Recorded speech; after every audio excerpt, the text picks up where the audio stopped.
Hello everyone, today I'll go over what if Deku becomes Momo's Titan Part 8. And all the credit goes to the author in the description below. Let us begin. Chapter 28.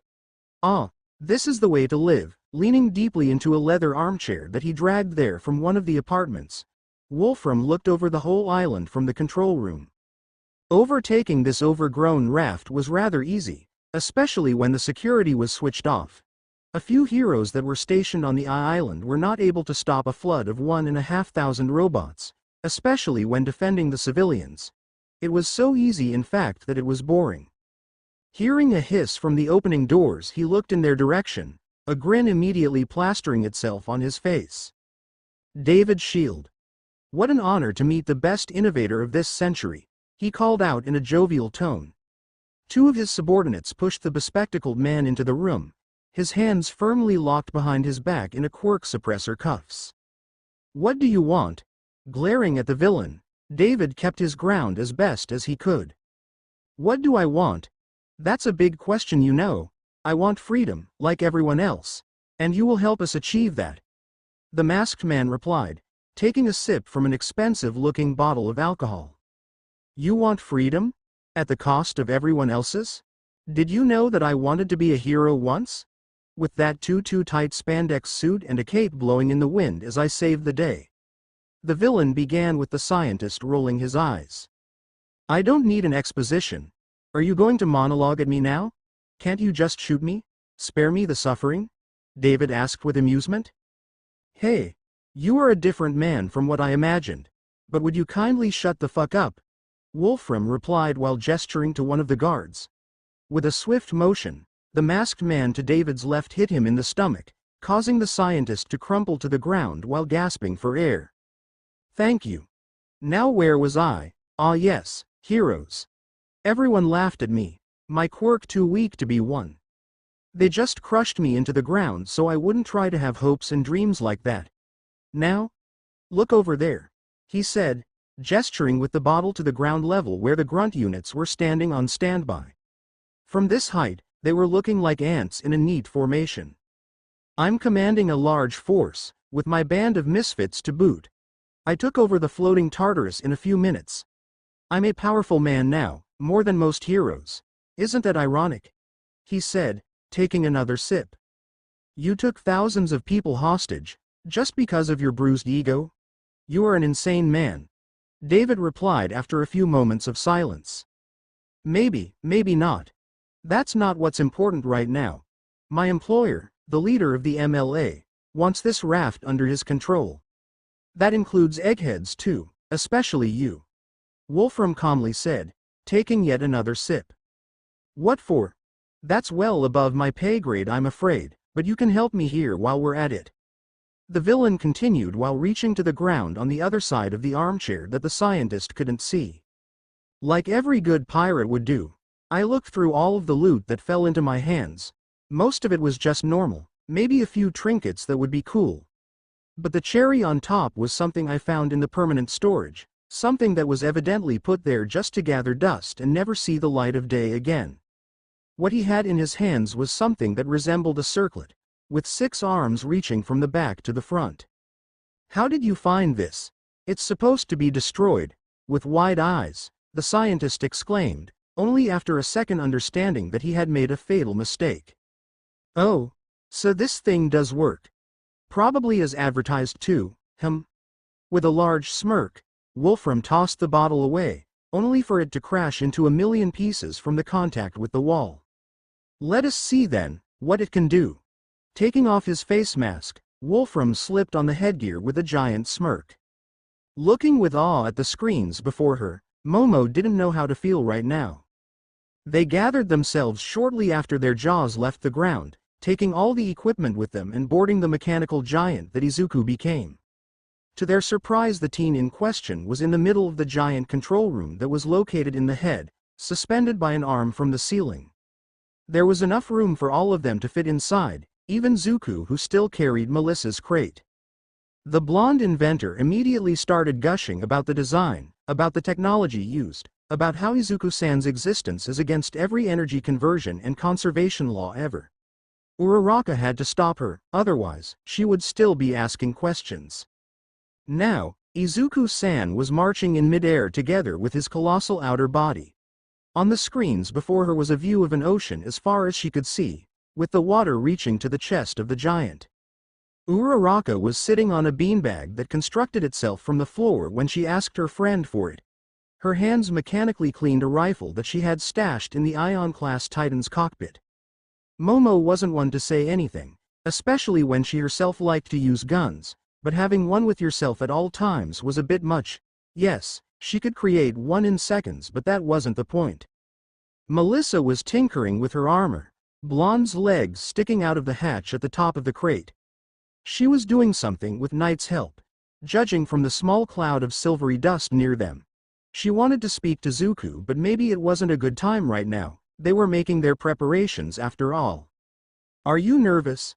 Blinking a few times, she registered those words only after a couple of seconds. On the screen before her, there was a floating bar of text, overlapping the displayed footage from the giant's perspective. Looking back at Izuku, who was piloting it, she saw that he was looking directly at her. Can you hear me from over there? She asked in a whisper, not wanting to disturb the rest. Yes. Sorry if I surprised you. With the text on the screen changing, she looked back to the green-haired teen, who for some reason bashfully looked away. You didn't, don't worry, she replied, still looking at another doppelganger of her friend. She couldn't help but feel jealous when she saw Uraraka hugging him, something that she wanted to do with Zuko for so long at this point. He looked just like her mechanical friend when she saw him for the first time on that pedestal, maybe minus the skin-tight suit that showed a well-trained physique. The cables and tubes that ran along his body were disconcerting, especially when there was even one connected to his skull. Looking back at the screen, she saw that they were deeper now, submerged to the neck. It was a bit strange to move so fast and not feel anything at the same time. I heard from Uraraka-san that you had a normal body inside the Titan chassis, but I thought it wasn't literal. You really can't get outside? She asked while observing the screen. Not really. The last time they tried taking me out I almost died. She read his reply from the screen, this time not turning away from it. I'm sorry to hear that. I can't imagine being trapped in a metal body. Momo whispered, knowing Izuku could hear her. She briefly checked to see if Knight was still busy with Melissa. Maybe this should be a conversation that these two should have had given their similar circumstances. It's fine. He dismissed the comment rather quickly. Well, at least it seems cozy here. I imagine you get a lot of visitors. Momo tried to change the subject to be more lighthearted. The longer she waited for a reply, or a smile, the more concerned she got. Just Ochako and Mirio. He finally answered. I'm okay though, I can feel and experience everything outside like it's my own body. No need to let anybody in. Izuku saw the doubtful look Momo had and reread the text on the screen. Okay, that sounds bad, but I mean it literally. Not even your own mother? He cringed at the question. She would only worry more seeing me like this. I can imagine. The girl turned back to the view, the rippling water taking up half the screen now as the ocean level was at his eyes. She recalled her brief interactions with the woman, how sensitive she was. If her daughter suddenly turned into a large robot, she would definitely faint. I know I sound lonely, and keeping myself hidden away does sound bad, but it doesn't bother me. Sorry, I made you worry. No, it's okay. That made Momo worry even more. The fact that this Izuku was comfortable with his situation was something that should be brought up to a therapist. When she got the chance, she might have to talk to Ochako about it. She piloted Izuku after all. And did some mind share? Looking back at the screen, it nearly took her breath away. They were now fully submerged, with the vast blue ocean before them. The sun rays shone through the water from above, caressing every shape in soft light. Izuku's giant form stomped onward on the rocky oceanic floor, wildlife scattering away in fright from the colossal being. This is a nice view. It reminds me of when we were in space. She couldn't agree more with the small text on the screen, observing how whole shoals of fish moved slowly around.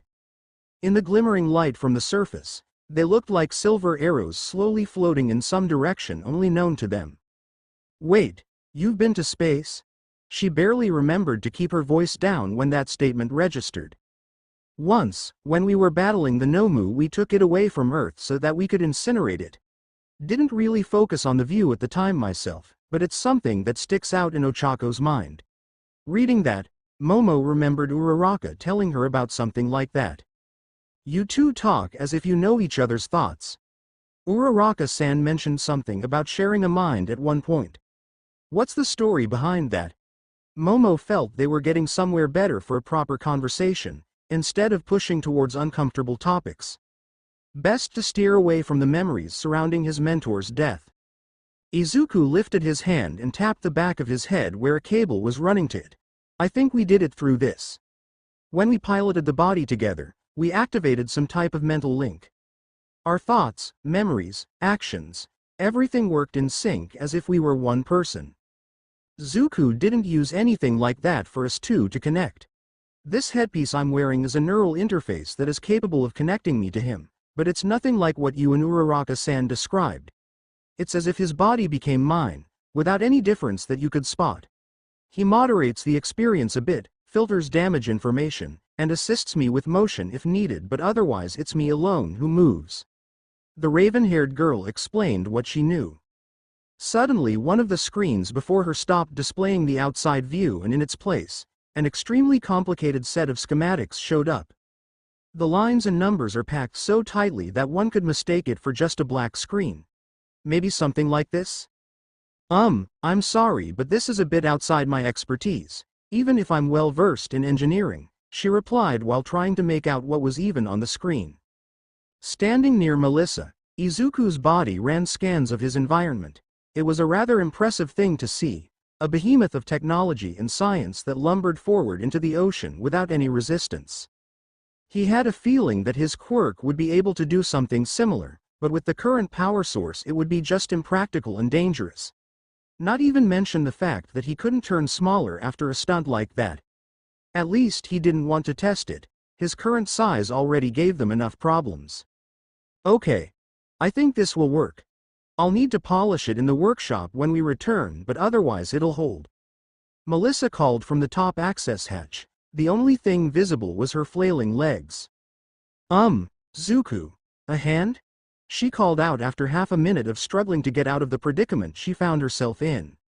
Reaching to her, he delicately touched the blonde under the knees so she could prop herself with her legs on his palm. He could hear her cursing, and to his surprise, she let out a yelp when he slowly lifted his palm to get her free. Thanks, she said with a blush, massaging one of her breasts. Why did I have to get such big tits?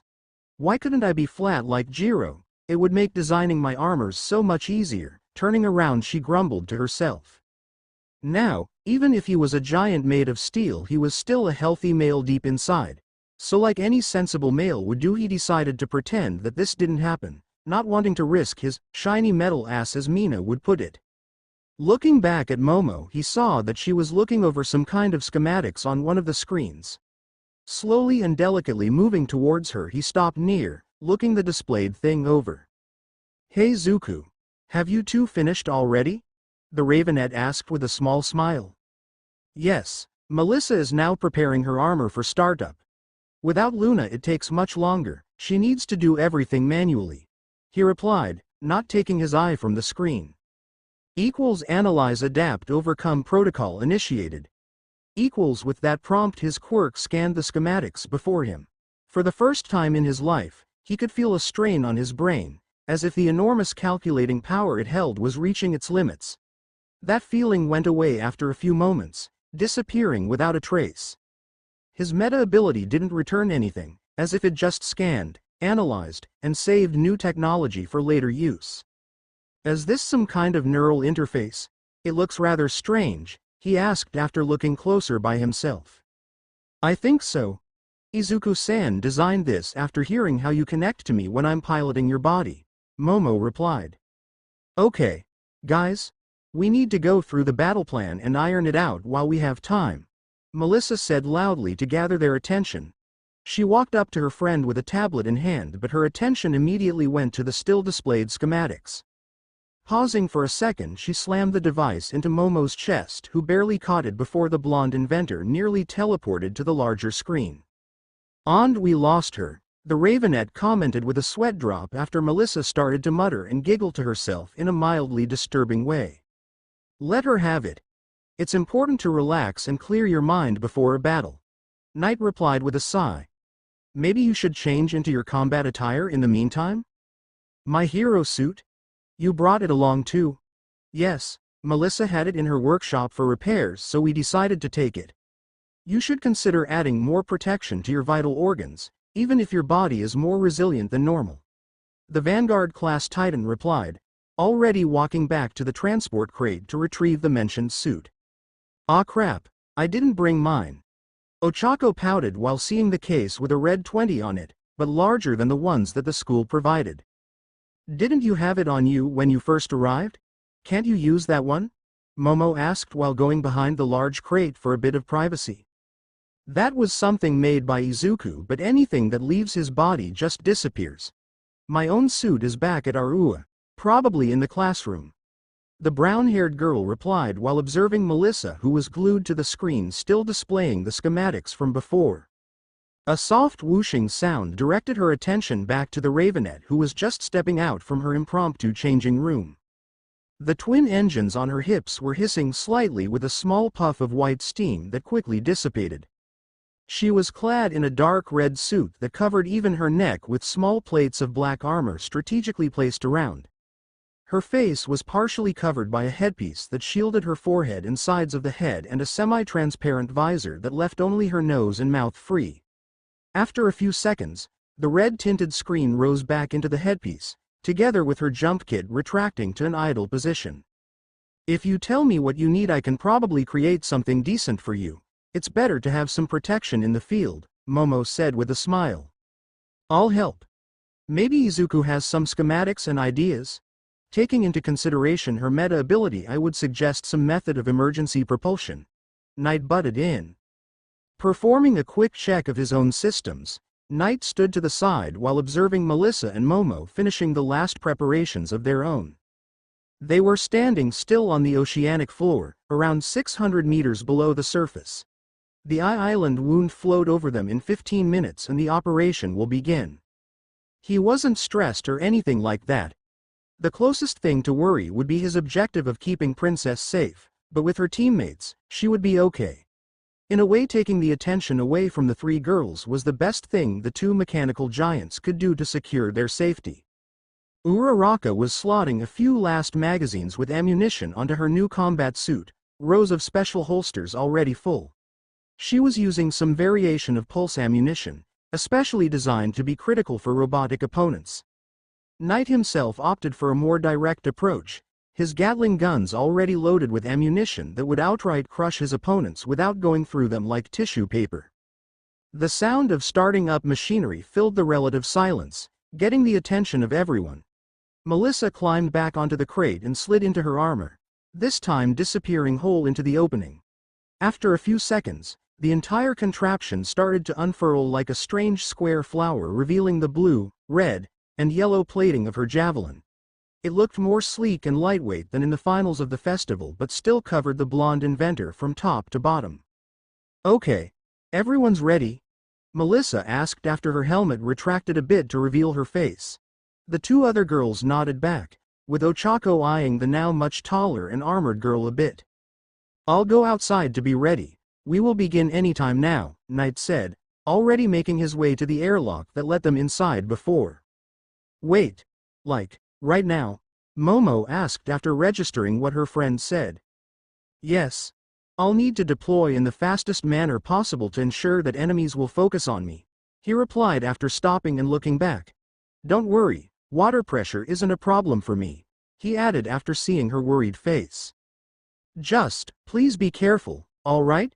she asked with a small smile. "Will do." With that reply, he left, the big gate of the airlock closing behind him. Walking out onto the shoulder of his fellow mechanical giant, he marveled at the alien-like surroundings. The darkness at this depth was not an issue for his advanced sensors. The rocky terrain and the ridge of the crater-like hole they found further hid them from any forms of detection surrounded them.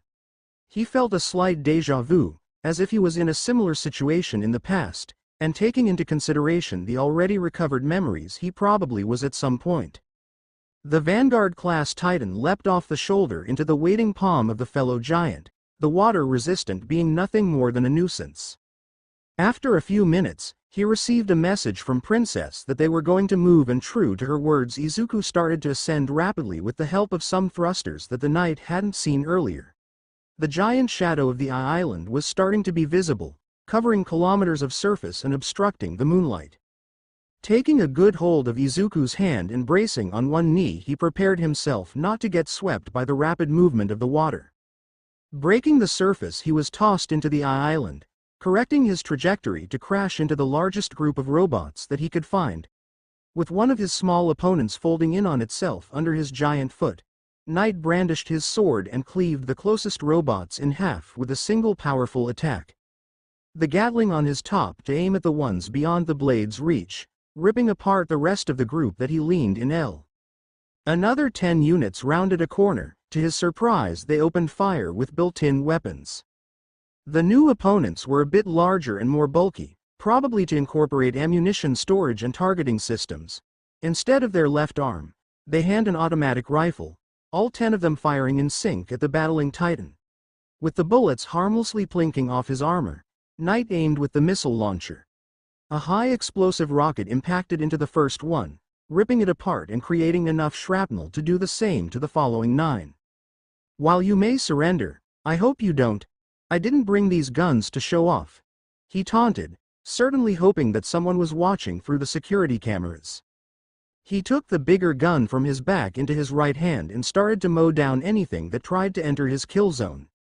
A lot of the robots were trying to sneak up on him via the surrounding buildings and alleyways, but his sensors picked every single one of them without an issue.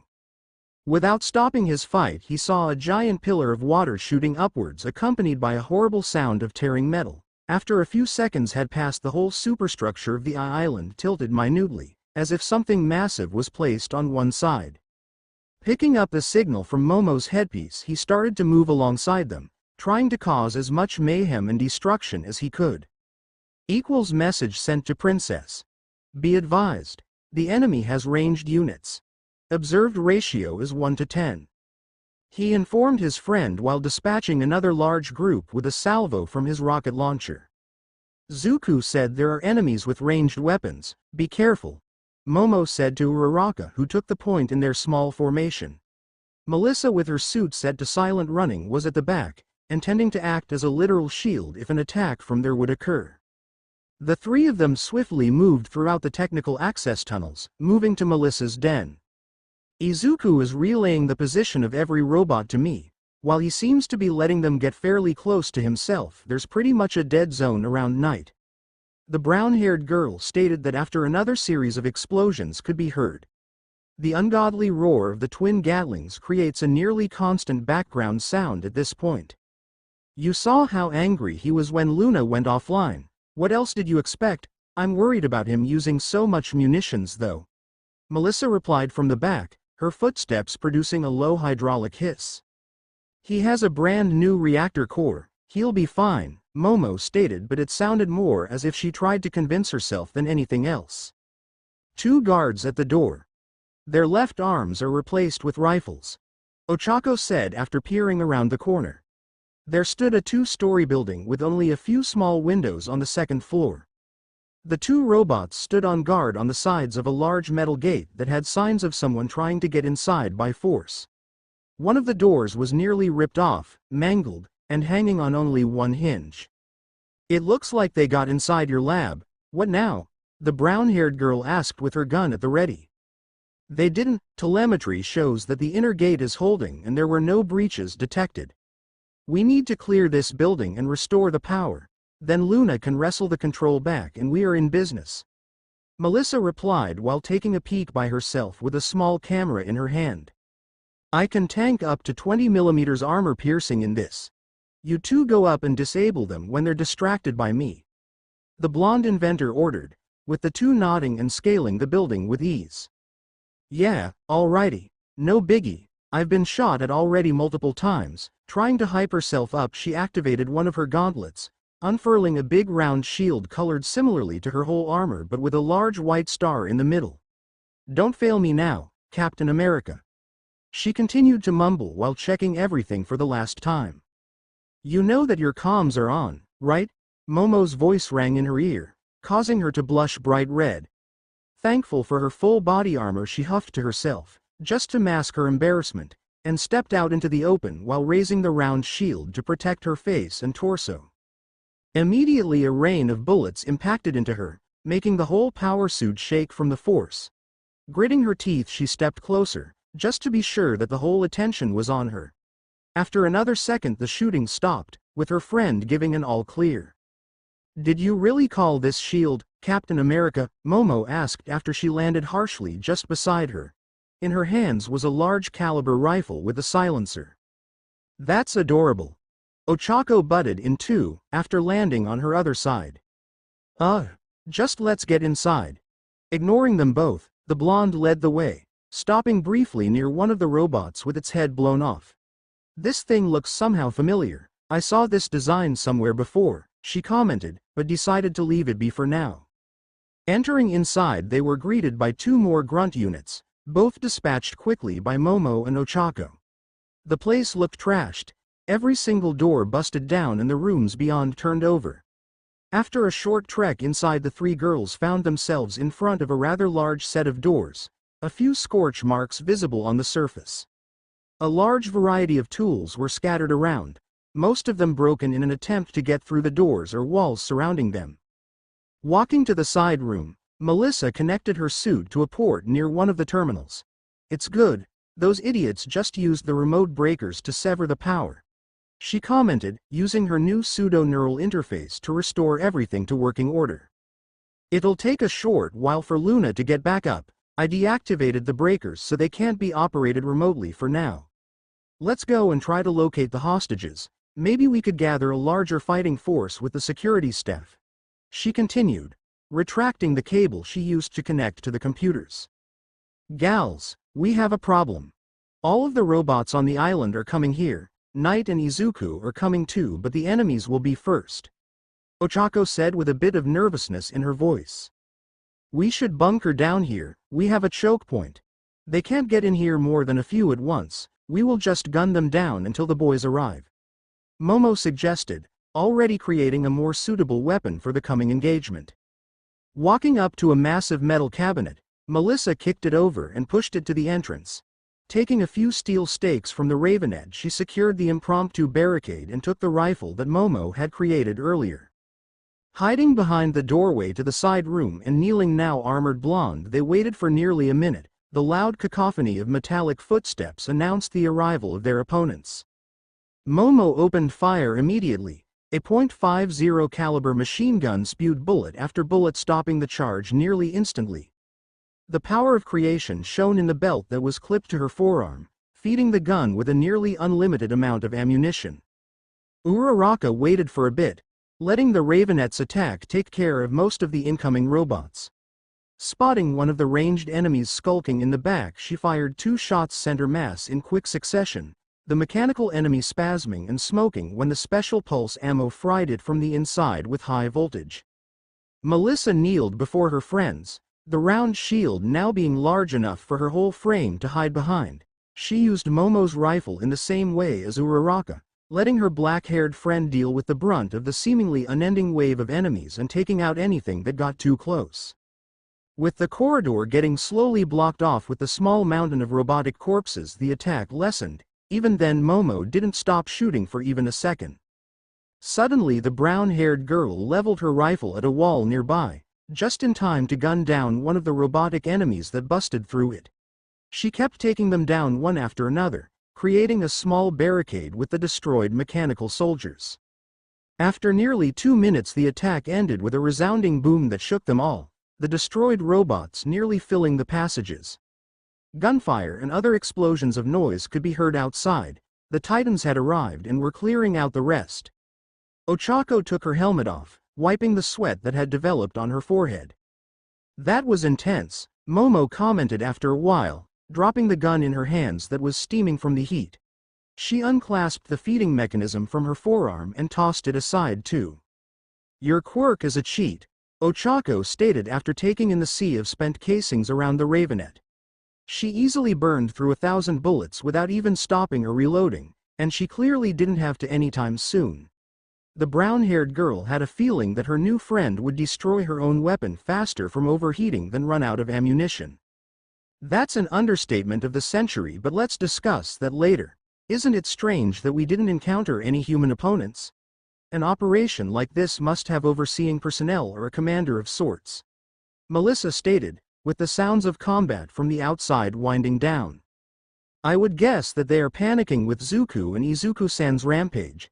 It may make getting to the hostages much harder, even impossible if they decide to use them against us, Momo added, taking her rifle back from the armored blonde. That's probably what's happening. Ochako tapped the helmet in her lap. Last I saw, any armed human enemies on the map were taking defensive positions. Mother Momo, are you there? Suddenly Luna's voice sounded from a small intercom near the doors, getting the attention of everyone. Luna, it's so good to hear from you. The Ravenet immediately smiled and replied. It's good to hear you too. What is happening? I can't see or access anything outside the den. The artificial construct asked, clearly puzzled about the whole situation. The island was attacked and taken over. They managed to cut your power so you were asleep. Try to restart the communication array and restore the intranet. You have my permission to hack into all security systems and use all available resources to secure the safety of the residents. Melissa quickly explained and gave orders. But Grandpa David said I shouldn't do that, Luna replied, a bit apprehensive. Don't worry, I'll explain everything to him. Can you find where all of the residents are? Try to give any assistance you can, especially to the security personnel and the heroes that are stationed here. Connection to the intranet re-established. Warning. Unauthorized software detected. Isolating. Quarantine successful. Scanning. 231 citizens not accounted for. 37 security guards not accounted for. 13 heroes on duty not accounted for. Deploying security measures against hostile targets. Error. Access denied. Overriding. Override is impossible from a remote location. Luna droned on in monotone, the statistics presented causing a heavy feeling in the small group. Dang it, we will need to get to the central tower for that. Connect to my suit for now, I may need your help later. Breaking the silence, Melissa ordered, with her armor immediately becoming more nimble and easier to move in after reconnecting to her daughter. The central tower, right? I only saw like 2 enemies in there. The brunette stretched, already thinking of the next thing to do. Moving over the dead robots that were blocking nearly half of the corridor, the trio managed to get back onto the street. A sea of ripped-apart robots greeted them, a massive indent of a footprint right in front of the doorway with flattened robots in it. Some of the mechanical enemies were destroyed beyond recognition. A few buildings were partially collapsed, scorch marks from explosions and large but shallow bullet holes scattered around. Izuku's eyes were glowing over the street as he looked over the destruction. Knight stood on the other side of the street with his back to a large building, the gun in his hands still smoking after a long fight. Izuku. Ochako called up to her giant friend. He turned over to look right at her, seeing her smiling face. Good job kicking ass. She gave him a thumbs up, casually kicking one of the sparking heads. Thanks, you too. The colossal mecha replied with a booming voice. Papa. You are here too? Luna's voice sounded from Melissa's armor, causing the Titan before them to relax a bit. Of course I am. What kind of father would I be if I let someone go unpunished for kidnapping my child? He replied, getting back a small giggle from his daughter. Soft clapping got their attention. A man in a white trench coat and combat gear slowly marched in their direction with a grin on his face. Oh my, what a touching scene I stumbled upon, he said with amusement. Hands up high or I'm going to turn you into a smear on the sidewalk. Knight immediately ordered with all his weapons aiming at the newcomer. You are a knight from UA, right? I saw your performance in the sports festival, really impressive. A bit of a dick move with destroying all those toys, they were rented you know. The villain didn't even seem fazed by the threat, causing the tension to skyrocket. This is your last warning, Hands over your head, Knight repeated, the two Gatlings starting to rapidly spin up. The mysterious villain raised his hands, only to smile devilishly and gesture to the Titan in a seemingly unimportant way. Suddenly Izuku was thrown away with great force, the stream of bullets that he released at the same time impacting near his target but missing in the end. A large hand shot up and caught the Titan, Izuku holding him protectively. His glowing eyes narrowed instantly on the man, about to shoot bright beams of thrumming energy to take his arms off. Wolfram raised his hands and threw them to the side, twisting Izuku's head. The lasers shot out from his visor, slicing the buildings he was currently aimed at in half. Ochako opened fire, seeing how dangerous the man in front of them was. Without moving, Wolfram summoned multiple piles of broken robots to serve as a shield, then threw them towards Ochako. Both Momo and Melissa hesitated for a moment, not wanting to use their respective weapons on a real human being. Izuku went to slam his fist down on the man, but his head twisted away from the villain. Wolfram brought both arms up, letting go of his grip on Izuku's face alongside the robots, and instead halted the massive hand. The enhancer's lights on the villain's head brightened, the strain visible on his face. With a mighty heave, he launched Izuku's arm backwards, the boy spinning with the momentum and tumbling off the island with Knight still in his grasp. The great splash of water nearly eclipsed the full moon, a dead silence following the impossible display. The three girls looked with terror in their eyes at the smiling man before them. "Well, let's see what you rats found down there," the villain exclaimed with maniacal glee. Chapter 29. With a spray of water from the two giants disappearing into the inky ocean, Momo and Melissa broke out of their stupor. The three of them scattered into the surrounding rubble, the destroyed buildings from the fight, just before giving them enough cover to move around their laughing opponent.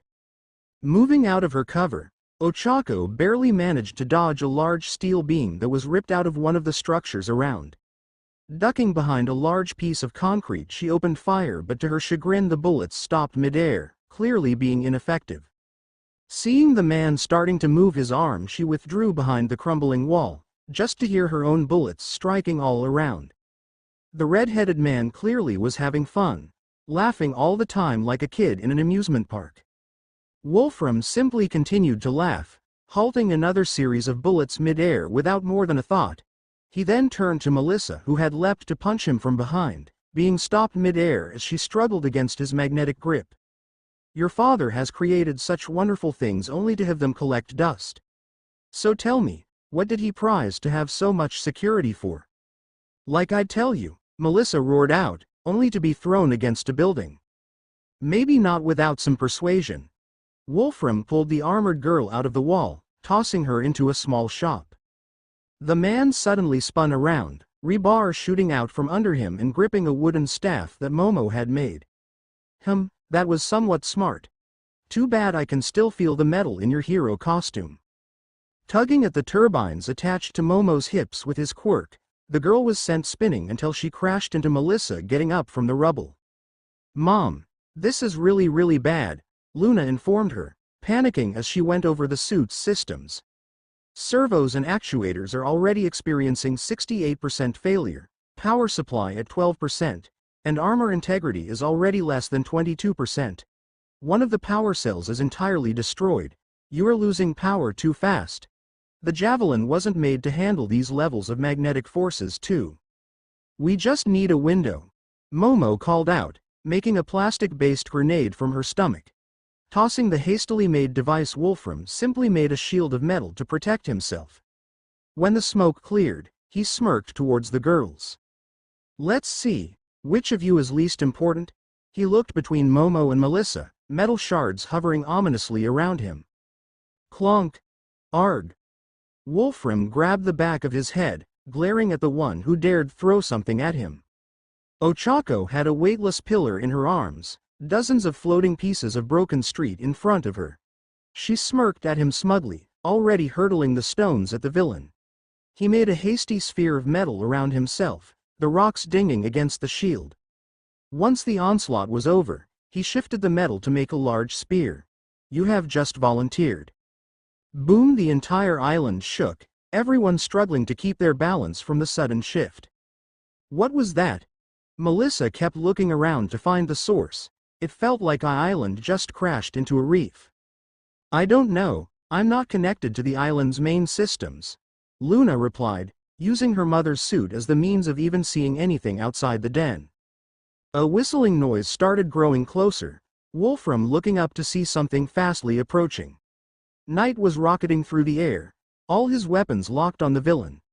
He fired everything at once, rockets, bullets, anything to try and take out the target. Wolfram clenched his fist, halting them all and keeping Knight in the air right in front of his face. I'll dismantle you later, wait your turn. You're right, it's not my turn. Knight agreed with him, Wolfram quirking his brow in confusion. It's his.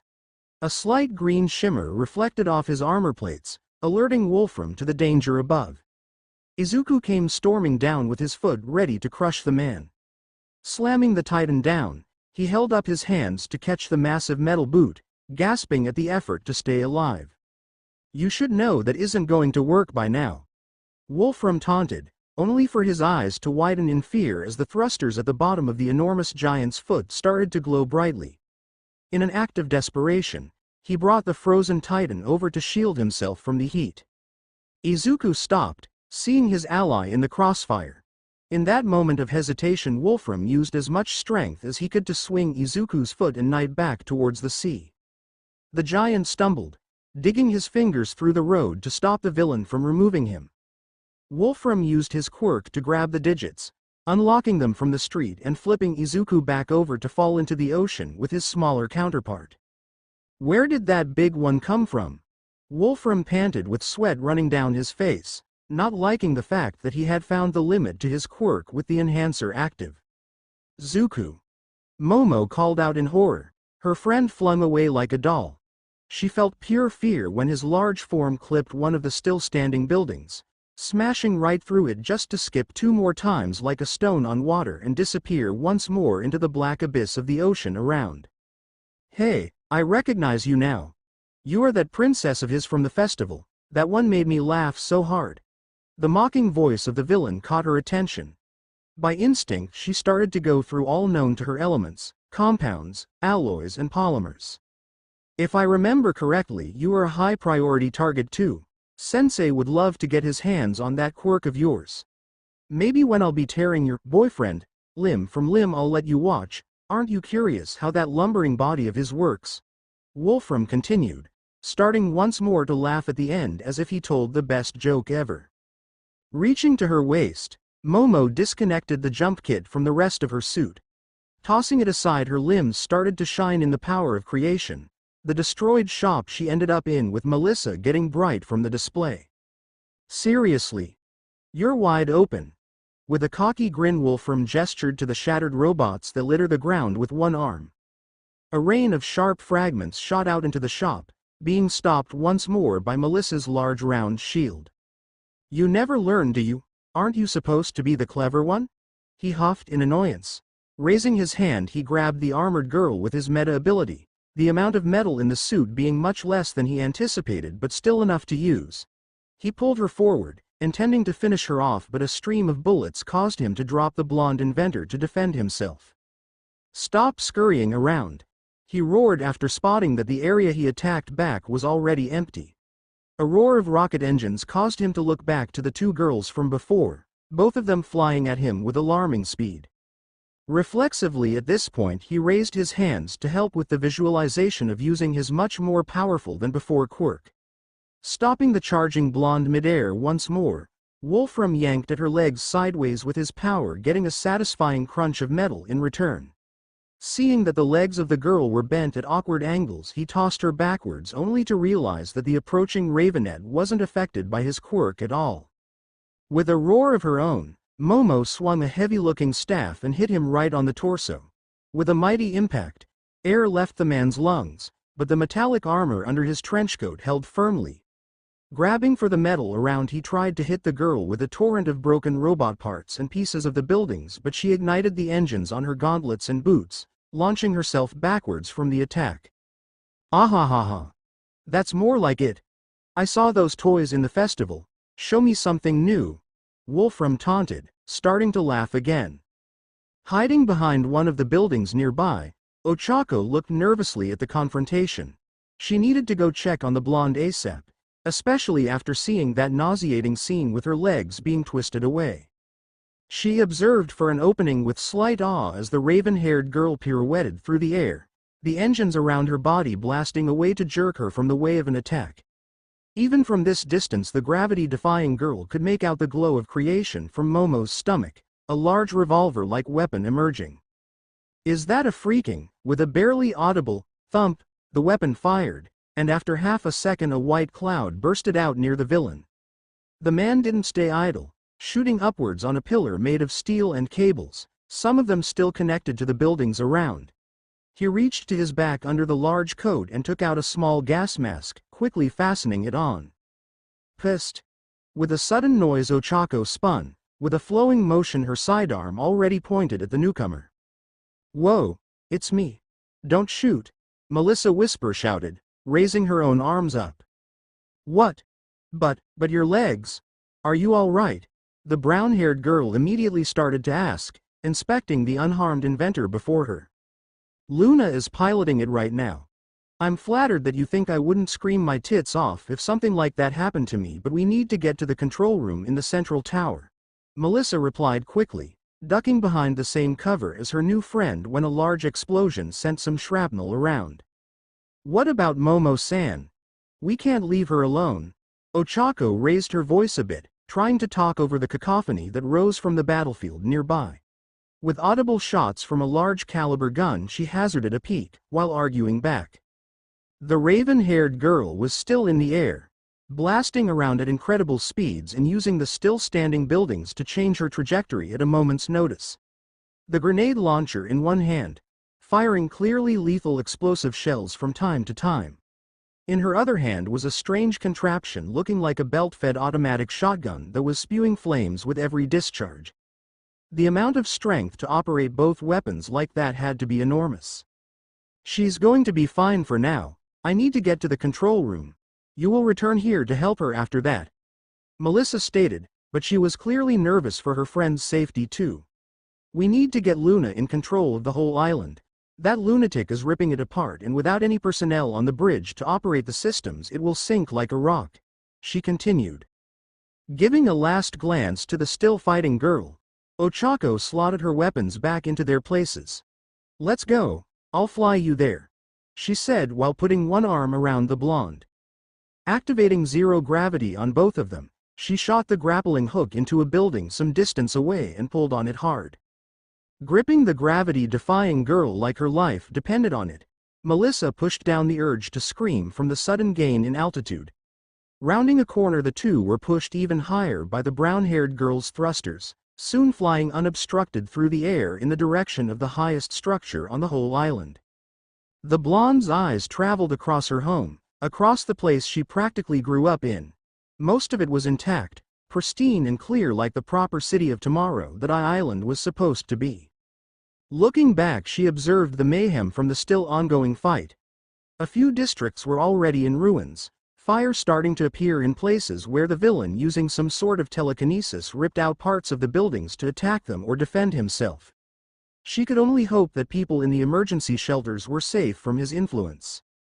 Looking forward to the giant tower, she felt the wind whipping her long hair around. Somewhere between her ejecting from the javelin and now her long golden locks came undone from their hasty braid. Hazarding a look down, she felt more queasy than ever before. Being around 100 meters in the air with nothing to help her survive the fall, nothing but the quirk of her new friend and the deadly grip on the girl's costume that she tightened even more. Hearing a muffled voice from the other girl she looked at her face, seeing that her lips were moving behind her visor. What? She yelled, trying to shout over the intense winds. Which floor is it on? Ochako yelled back, making her only now remember that she didn't tell that to the girl earlier. The top floor. After answering that, Melissa could feel the other girl angling her body a bit, their trajectory changing to fly even higher. The thrusters on the brown-haired girl's legs pushed them even harder, the two girls gaining more and more speed. Seeing that the large windows of the control room were getting closer and closer, the blonde inventor had an inkling that it would be a good idea to come up with a way to get inside. Just when she was about to voice that concern, she felt gravity taking hold of her once again. Fearing for her life, she tightened her grip on the other girl's costume even more, her hands creaking from the force she used. With a sudden motion, they turned around, Ochako bringing her heels into the bulletproof glass that should have stopped them like bugs on a windscreen of a car. Her boots didn't have any problem with crashing right through, the window bursting inside with the pieces scattering the ground. A heavy impact pushed out all the air from her lungs, both of them tumbling on the ground. She felt a few pieces of glass dug deeply into her unprotected skin, pain rising across her legs and arms. Shit! A loud male voice could be heard, but before she could register what was happening, the loud discharge of a gun from nearby caused her to flinch harshly. With wide eyes, she saw a man falling to the ground, a gun in his hands that was about to be pointed at the two of them. Looking back to her companion, she saw the faint trail of smoke that wisped away from the barrel of a pistol that was still trained on the unmoving body on the ground. The exact same pistol that was pointed at her only a few minutes ago, even if by mistake. "You just did," Melissa whispered out, finally catching her breath but hardly able to utter a sentence. "Scan the room." She heard her still muffled voice, but this time monotone and without any feeling. It was as if the person beside her was someone totally different from the girl she came to know for the last few days. Looking back to the dead body, she could physically feel her mind struggle to comprehend what was happening. A small puddle of red life liquid forming around the villain, making her insides twist in a nauseating way. "Can you take over here?" she heard the brown-haired girl ask, but the question didn't even register to her. "He's not moving," the blonde muttered, her eyes not leaving the man that was laying on the floor. With rising dread, she desperately wanted to see his body move, his chest rise to indicate that he was still alive. "Shield." Ochako shook Melissa's shoulder, trying to get her to focus. "Are we good?" Ignoring the girl, Melissa slowly walked over to the man, kneeling in front of him. With a shaky hand, she began to turn him over. His eyes were still open, a hole right above his nose with a trail of blood. He's hardly any older than us. We need Luna back online." Shield. Ochako grabbed Melissa, pulling her back up harshly. The blonde spun around, tears leaking from her face with a fiery temper. "How can you just ignore this? You didn't even hesitate to kill him." "That's the rule," Ochako recited with no emotion, only firm resolve. She looked over the computers, seeing lots of complicated screens displaying the security of the island. "If I leave you here, will you get Luna in control?" Melissa wiped her eyes, no longer willing to acknowledge the brunette whose face was hidden away behind her visor. "Yes, I don't need you here." With those words, Ochako sprinted back to the window, tapping herself to become weightless, grappled the corner of the frame, and threw herself outside. Melissa turned to the computer, slowly walking over to it while trying to see through the water in her vision. Her foot kicked against something, the object hitting the bottom of the machine. Glancing down, a pencil with too much red on it laid motionless upon the floor. Pacing along the outside wall of the island, Izuku observed the confrontation with ever-rising anger. Both him and the much larger giant were waiting for an opportunity, just outside the influence of the man that treated them both like laughable toys. The large glowing eyes of his fellow man-turned-machine were also following the fight, the massive mechanical body submerged mostly in water.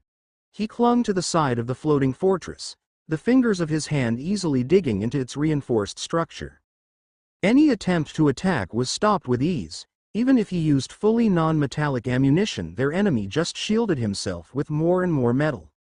Once more, his meta ability was nothing more than a curse. This metal body of his nothing more than an obstacle, not allowing him to help the one person that he wanted to protect. Equals directive 0 feet keep her safe. Equals his mission objective flashed in angry red before his eyes with every close call that Momo had. He observed her movement. How she twirled and dodged, how she tried to attack just to be rebuffed like he himself was. It wasn't right. He was supposed to fight, not her. He was supposed to defend her. His fists let out a loud grinding noise as he tightened them so hard that they threatened to destroy themselves from the force. The maddening nagging of his meta ability was adding fuel to the inferno of rage that was so close to bursting out. He needed to act. He needed to fight. He needed to protect. "Throw me again," he said to the fellow giant who only briefly glanced down to him. "Useless," he spoke back with a booming voice, clearly sharing the smaller one's frustration for the situation. "Yes, but it might be enough of a distraction for them to," gripping straws, the Vanguard-class Titan tried to argue. "We tried," Izuku replied, looking down at Knight, 6 times. "We can't do nothing." Knight turned back to the fight in the distance, itching to shoot the man in the face. His reactor core still had over half of the power left, he still could fight at full strength. Better plan. We can plan while we act." Seeing that they had come to a disagreement, Knight began to march ahead, willing to do things without any assistance. Deciding that he could apologize later to Momo when she was safe, he primed his body to use all the power that it physically could. The turbine-like noise of his cooling system started to raise in pitch, the one and only ultimate move he possessed ready to be unleashed. A sudden change in surroundings occurred, the massive energy reading and electromagnetic signature of his male companion suddenly vanishing as if it never was there to begin with. Turning around, he caught the dimming light that accompanied Izuku's use of that mind-boggling ability of his. He clearly could see that something changed, the skyscraper-sized metallic body vanishing from half of his sensors without a trace. "Care to share what you just did?" Knight asked, seeing an opportunity to at long last start being useful. The two glowing eyes of his companion scanned the surroundings, falling to a tablet that somehow survived the abuse it suffered through. Its cracked screen came to life, a string of strange symbols flowing in a pattern across them. Coming a bit closer, Zuko used his nanites to establish a more direct connection with the small device. The designs embedded in it flowing directly throughout his mind, his meta ability recompiling them to something he actually could use. Analyze adapt overcome protocol initiated. Warning. Insufficient power to perform upgrades. External power source recommended. Having an urge to curse, he quickly scanned his surroundings, finding a barely large enough power signature that was on the other end of the island. He could get there in a few minutes if he pushed it, but that was the only thing he could do. "You may have to go ahead. I will need to find a significant amount of power to alter my chassis," he said, starting to turn around to do just that. A sudden motion from the other mechanical being caused him to pause, with the large metallic palm reaching to him. A green current of energy started to move around it, causing the Titan to make a double take at the readings he received. Deciding that a situation like this wouldn't repeat itself, he stepped into the palm of the giant. External power surge detected. Beginning siphoning process. Warning. Reactor core operating at 9,999,999%. Activating M modulator. Deploying nanite swarm. In moments like this he really missed having a face, even if only for displaying a shit-eating grin that would probably split the said face in half. The villain sat on his makeshift throne, playing with the girls that danced against his every move. His mistakes before were letting them get close, or leaving his back unguarded. Now though, if they wanted to attack him it would have to be straight on. Not that he would let them, of course. Momo tried making another dash, shooting out more explosives directly from her skin in an attempt to let the projectiles carry themselves to their target. Wolfram put up another shield lazily. Snakes of rebar flew to the girl who was forced to change directions in order to avoid being skewered. He felt something small approaching at high speeds. Not ignoring the threat, he halted the bullets once again before they reached him. Following the path of origin, Ochako was in the window of a nearby building. Clenching his fist, the frame of it collapsed towards the girl at an alarming rate. She grappled the pavement, zipping away before she was encased in an instant coffin. This has taken long enough. His enhancer was already less than 50% power and there were still the metal men to dismantle. That big one was going to take a lot of juice if he squirmed around too much. 10 minutes straight he had chased them around, all while he hardly took a step along the ground. They were sprinting, jumping, dashing, performing several feats of acrobatics that took great stamina to pull off. Momo and Ochako had been going at their top speeds non-stop, their hasty movements starting to show their bodies were becoming tired of the twisted game. "I'm sorry, but I'm going to have to cut our fun short," Wolfram warned them with a grin. With surprising speed, 20 pillars suddenly shot out from under the island's surface and strayed to the girls.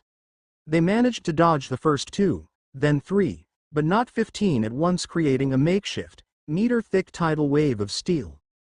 Momo and Ochako tried to shoot to the sky, their thrusters carrying them above the buildings.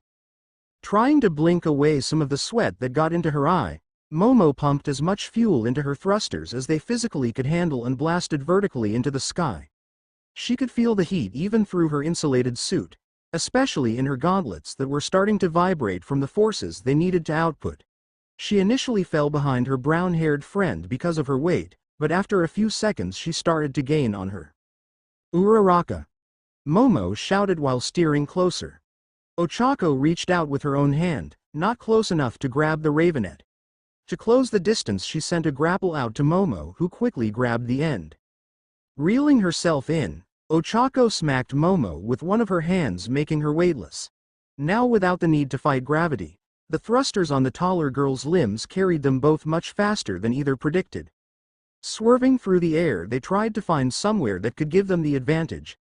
They twisted around the pillars following them, rolling as they came back down to get cover in the city. Wolfram kept the metal on their tail, turning it into a large draconic head with several rows of shards making up its teeth. It was right behind them, following at a faster rate than they could directly outfly. Momo focused on keeping their speed while Ochako used her own thrusters to steer them between buildings. The makeshift dragon pursued them, rushing through the obstacles and absorbing the metal within itself by Wolfram's control. The villain smiled with glee as the girls were forced to pull up because of a collapsed building, his pet ready to engulf them in its jaws. The island was bathed in green light, a large beam taking the head of his beast and melting it to slag on impact. Wolfram had to look away if he wanted to keep his vision, but his eyes still widened as he could not feel the giant's presence. If he was coming, so was the other. Taking all the nearby metal, he put up a dome around himself just in time to block heavy artillery that was being shot at him in rapid succession. He gritted his teeth as his hastily created barrier kept denting under the explosive impact. It took more strength than he predicted to manage to keep himself alive. Thoughts raced through his head, trying to understand how he no longer felt the walking metal that he could toy around with before. Outside the dome, a large hand came through the air to intercept the girl's flight. Momo cut the active thrusters, letting them softly descend to his palm. Izuku raised them to be in front of his visor, his gentle glowing eyes checking on the two. Ochako returned their weight, sprawling out against the cool metal surface as she took her helmet off again. "Huff, thanks huff guys." Momo sat down and started quickly shaking off her jet-like boots and gloves. They broke when they hit the ground, heat steaming off the discarded tech. With her hands now free, she wheeled her red-tinted visor up to wipe the sweat off her brow. Looking back down, she saw Knight standing over Wolfram's mini bunker, his guns still smoking as he glanced back up. The green was gone, the personal cosmetics that he liked to use simplified with maroon and matted black plating over his body.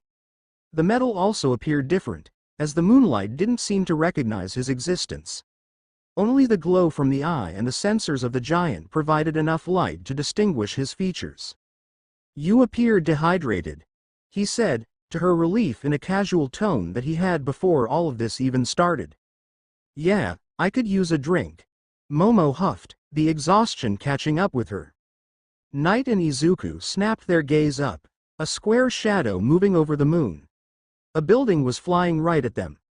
The giant slammed his arm in front of them across the ground, the structure crashing across his body. Once the brunt of it was taken care of, Knight jumped onto the limb and aimed his weapons ahead at a floating figure. "Screw it. I thought maybe I could take you alive and deliver you all to Sensei. Right now though, I've lost all patience with you brats and sex dolls." Wolfram spoke aloud, everyone aiming a weapon at him. More shadows moved along the sky, blocking out the stars. Several buildings were floating through the air, tons upon tons of metal hovering over them. One of them launched at them in an instant, Knight rushing over Izuku's shoulder to shred the building with heavy gunfire. Izuku. Ochako made herself weightless, jumping to his head in a single bound. Without needing to speak, the airlock opened and let her inside. She paused at the entrance, Izuku demolishing another projectile with a single punch. "Aren't you getting in?" the brunette asked with her helmet in her arms, looking back at Momo, who stood by Knight, sending a volley of rockets at another floating building. "I've got my own ride." She smirked, lowering her visor down over her eyes.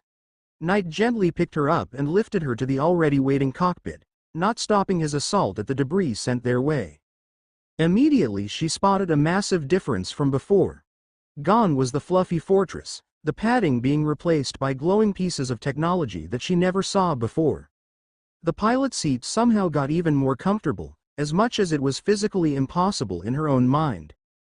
Direct neural link synchronization requested from Unit. Knight, do you wish to proceed? A message popped out in her field of vision, one that she immediately agreed with. The slight feeling of vertigo that she didn't expect hit her, but it was gone as fast as it appeared. She was standing on the giant Izuku's palm, but much smaller than it was before. She could feel the weapons over her shoulders discharging, following a rapidly shifting targeting reticle that was picking out anything that got too close to them. Everything happened in maybe a few seconds, but to the raven-haired girl's amazement she felt even more powerful than when she connected to her friend before. Pilot's quirk compatibility at 100%. Activating quirk transfer protocol. Energy matter modulator efficiency at 3000%. Nanite swarm on standby. One after another, messages scrolled in the corner of her vision. She felt her body getting a bit warm, but it wasn't an unpleasant feeling. It was more like cuddling in a fluffy blanket, comfortable and relaxing. "Let's take this fight back to him." She heard Zuko's voice, the form of the villain in the white trench coat lighting up in red. She could see him clearly, even with the smoke and explosion going off. He was high, floating on a small platform just out of reach even for the bigger of the two giants. "How?" she asked, seeing how he blocked another salvo of rockets without an issue. A series of screens flashed before her eyes. She could recognize some of them as the schematics to her own jump kit. All of that didn't even take a full second, with a schematic of Izuku's own body remaining at the end. The only difference she could spot were 4 short arms that extended from his back and shoulders. "It's a nice evening for a short flight." With a bit of amusement Zuko replied, getting a grin in return. To the black-haired girl's surprise she felt a similar sensation to her own quirk activating, the schematic in front of her becoming reality. Understanding what was going on, Momo used her own meta ability in awe of what even was happening. The freshly constructed engines roared with power, shooting them into the air just like when she used her own equipment. Charging straight at their enemy, Momo saw how Zuko used the shoulder-mounted weaponry to strike down any piece of debris that would cross their path. Bracing herself to go through a storm of broken buildings that blocked her path, she couldn't stop being amazed by their new friends. The 30 stories tall robot flew just beside her, ramming his enormous shoulder into one of the bigger buildings and scattering the rest from the impact. Pumping more power into her engines, Momo twisted in the air to avoid a few more chucks of scrap metal. Her eye widened a bit when a few whole buildings rose into the air in between her and the madman that started to take apart whole city blocks to use as weapons against them.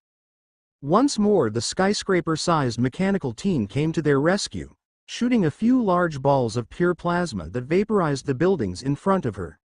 Charging throughout the cloud, the raven-haired girl barely managed to avoid a large cargo ship with a hole in the shape of a hand in its side. With warning from her friend, Momo boosted to the side to avoid another attack. One after another the buildings and other structures flew high over their heads, gathering and compressing into a sphere that covered the night sky above them. Ra! Throwing his arms down, Wolfram sentenced Island to perish for not submitting itself to his will. "Stop it!" Momo shouted, horrified about the image in her mind of thousands trapped in shelters as they flooded. Gravity has already taken hold. Knight simply said, keeping their focus on the main villain himself past the massive sphere. The other giant once again blasted past them, grabbing the sphere on one of his shoulders. The triangular thrusts on his back flared with power, green lighting flaring across them in pure show-off raw strength. The gun on his arm disappeared in a flash of green light, an empty hilt of a sword taking its place. In a swift motion, Izuku swung his new weapon as if he didn't have to hold hundreds of thousands tons of steel and iron up. Erupting in a brilliant green light, a blade made of pure plasma emerged from the hilt. It sliced right into the metal above, vaporizing it on contact. The edges of the opening immediately started to heat up, glowing in bright orange. After another few seconds the weapon disappeared, the giant mech dropping it to steady the sphere on his shoulders. "Go!" Ochako and Izuku shouted in unison, blending their voices into one. With a roar of the engines on his back, Knight and Momo went straight through the hole that the giant made. They were approaching the end of it, the metal still red hot. Knight aimed his gun forward, shredding the final passage through the biggest piece of simmering steel. Momo and Knight exploded from the mess, bright sparking drops of liquid metal flying around them. Wolfram collected whatever scraps were still around. Thick steel cables wrapping around Knight's hands and feet, stopping him in place. The powerful engines on his back roared even more, straining the cables but gaining only a few centimeters. Floating himself closer to Knight, Wolfram squeezed the Titan's limbs with rebar and other trash he scraped together. "You see now, no matter what paint jobs you get, tricks you pull, it's useless. At the end of the day you are nothing more than a glorified toy. I'll rip you apart, and then kill everyone below. I'll be sure to start with that precious princess of yours." "Oh, you don't need to bother going down for that," the Titan replied, the engines on his back shutting off. "The fuck are you talking about?" Wolfram asked, feeling a bit of relief that the giant machine in front of him stopped its struggle. "She's right here," the Titan said, his torso slamming open to reveal Momo already jumping out. A new set of boots and gauntlets over limbs, long tongues of fire flowing behind her. She closed the distance in half a second, a powerful haymaker already centimeters from the villain's head. "Fu." The word never left his lips as a hard gauntlet connected with his face, the crunch of his nose audible even through the cacophony of falling metal. His head snapped back, the device on it flying off. Grabbing the now unconscious man, Momo boosted back to her friend as everything around them started to fall to the ground. With his bindings going slack, Zuko effortlessly ripped them off. Catching the man in one hand, he guided Momo back into the cockpit with the other. They all started to free fall with the debris, gravity taking effect like it should. The thrusters on the Titan's back flared to life as soon as they connected once more. Stopping their fall, Momo looked back down just to see the other Izuku setting the impossibly large metal sphere in the amusement park area. Flying back to them, she landed on the outstretched palm of their friends. Stepping out of Zuko's cockpit, the Ravenet waved to the other two, the large green orbs peering at them from above. "You took him in alive?" Izuku and Ochako's voices blended together, still booming over the powerful speakers. "You're surprised by that?" Momo asked with a raised brow. "When they fought against the man, all her attacks could be lethal, that's true. But it's a whole other story if there is a possibility to finish a fight without bloodshed." "I am," Knight admitted, looking towards the Ravenet. "Izuku and I weren't exactly holding back any hostility towards the man. Though now we have a chance to have him properly interrogated thanks to you." He casted his main eye over the scenery, doing one final scan of the area. "I am noticing one less life sign of the hostiles. We should do a perimeter sweep in case." "That was me." Ochako's voice came from the Jaeger, the eyes shifting to more of a pink in sync with her words. Momo paused at the statement, that sweet girl who she shared a bed with just admitted to killing someone. "Without regret. Have you done this before?" the Ravenet asked. She wasn't such a fool to think that all deaths can be avoided, that simply wasn't a possibility. At least she hoped that it really was a case of no other options though. "I have," Izuku said, the eyes going back to neon green. The lack of distant stomping robots, gunfire, constant destruction, evil villain monologuing, now it was just quiet. No one looked at each other, not too sure how they were supposed to handle the information, or even if they should. Reality could be cruel sometimes, each of them forced at some point or another to make harsh decisions. Sometimes there were options that could benefit everyone, sometimes only some, and too often none. Everyone. Melissa's voice came over the island's PA system, streetlights starting to come to life where they were still functioning.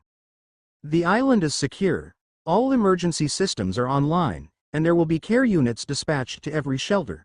Please remain calm and do not stray far from the bunkers. Heroes and security staff will perform screening to confirm identities of visitors and civilians in order to do a headcount. Once a full security sweep of the island has been performed, you will all be allowed to return to non-hazardous areas. As the blonde's voice continued the instructions for the residents' safety, the group began making their way back to the main tower to report back in person. Melissa pushed her way through the crowd, one of Luna's bodies flying in circles around her. From the moment Luna went offline, she was scared about the possibilities, every worst outcome about what happened coming to her mind. After hours of trying to connect to Island's networks, she managed to discover the invasion. Her dad was a prime target, pretty much the one name that anyone could recall revolving around the floating city. Part of her was still worried that she lost him to some stupid trigger-happy fool. Melissa. Her head whipped around towards the voice, the dark making it harder to see who exactly was around. Though who could forget the man who raised them? Luna. Check the immediate area within 15 meters. Yes, Mom. Following the blonde's request, Luna lighted up the surroundings with the glow of her blue sensor array. She started to check the surrounding people one by one, searching for the father of her creator. The crowd of people was still growing, the shelter under the central tower being the largest one. All of them were slowly spilling back into the streets before the large structure, all of them wanting to know what even happened. Dad? She hesitantly called out, unsure if her mind was just making her unnecessarily hopeful. The dead body of the young man shot by her ally flashing briefly in her mind, instead of the nameless man, her own father, in a pool of blood. She spotted it, a spot of brown ruffled hair briefly visible as a drone flew by.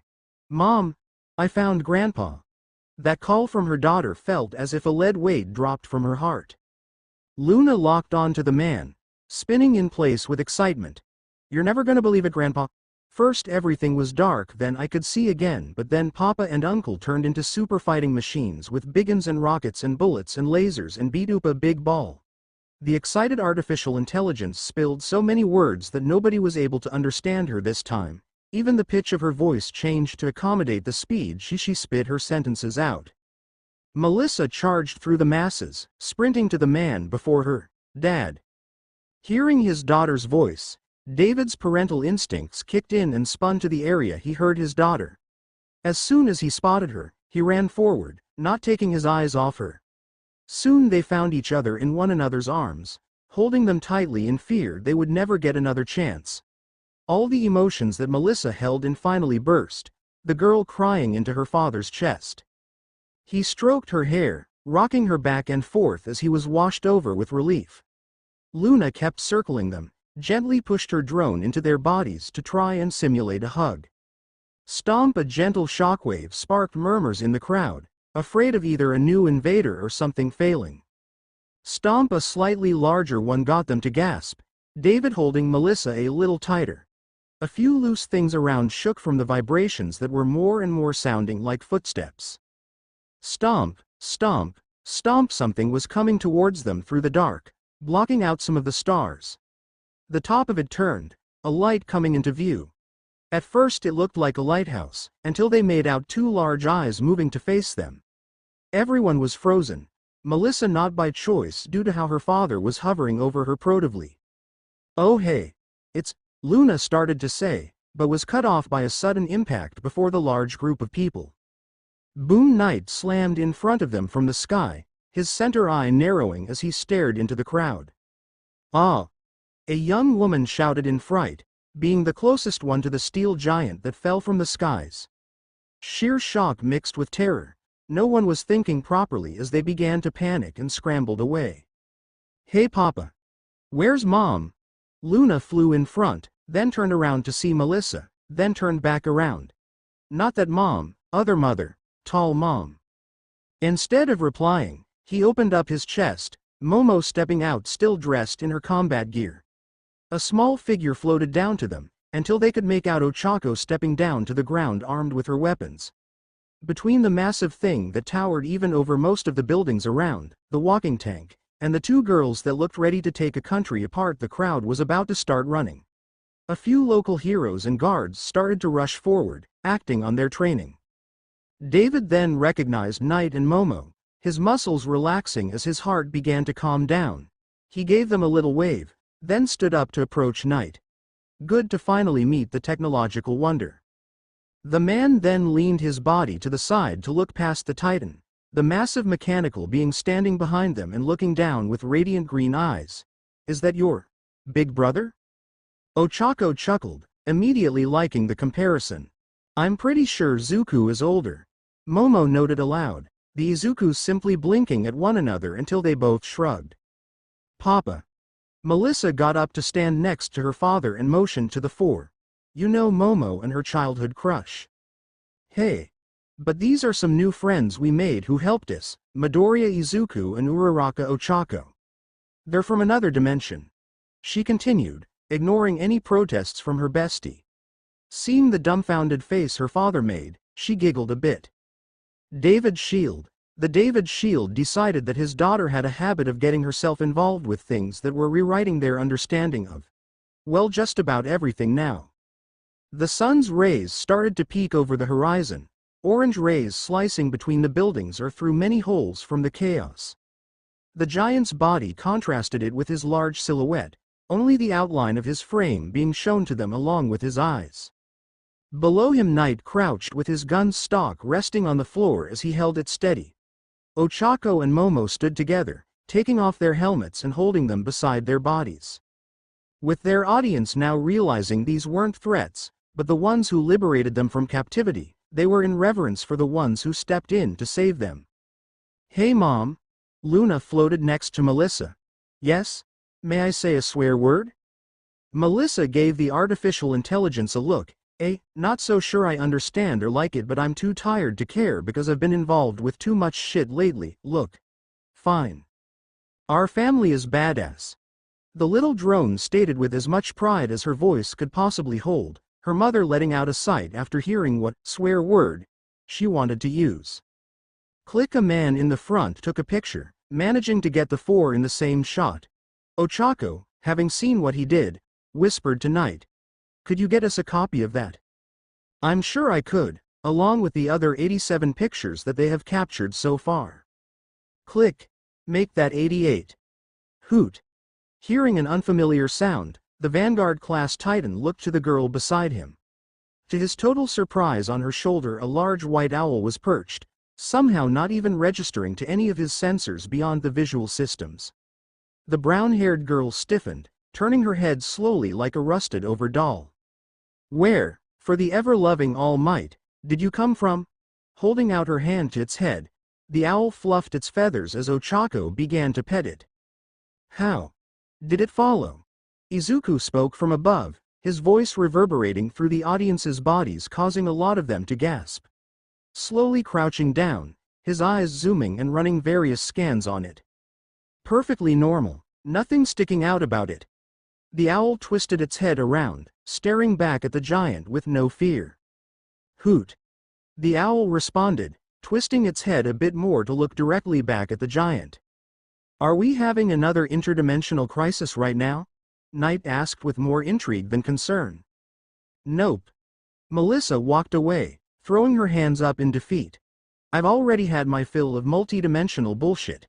The experts can have it." Momo put a hand on her friend's shoulder, stopping the blonde in her tracks. "Aren't you the expert?" The blonde groaned, the weight of responsibility beginning to crush her brain. Sometimes it sucked being smart. Something large shifted, David taking his eyes off the confusing yet humorous display before him and turning to what was causing it. The giant was moving a tilted building with his finger back into place, the furniture shifting within it as loose rubble rolled off. Taking a risk and approaching the boy, he hollered up to it. "Excuse me." The massive head turned, the eyes giving him the attention he requested. "How long do you think you can stick around?" So, reconstruction of I Island began to take place. Once Knight placed the still unconscious Wolfram in one of I Island's specialized quirk negating chambers, now under armed guard until the locals figured out what to do with him, he joined the others in their efforts. "Do we have to be here?" Knight asked, Luna hovering by with a tray of Gatorade. He was referring to Izuku and himself, the giants that hardly needed any kind of rest or food. "Yes," Momo simply stated, eating her 9th boxed lunch gifted to her by one of the many mothers on the island. "We're pretty much done already," Melissa said, munching on a granola bar while looking at a tablet. "Everything else is still in discussion, and some even needs to be run through international owners." Hoot. The mystery owl laid another stick to the adding pile on the edge of the shoulder plate. "Should we go back?" Izuku spoke in a lower volume but equally strong voice to his friends. I don't know."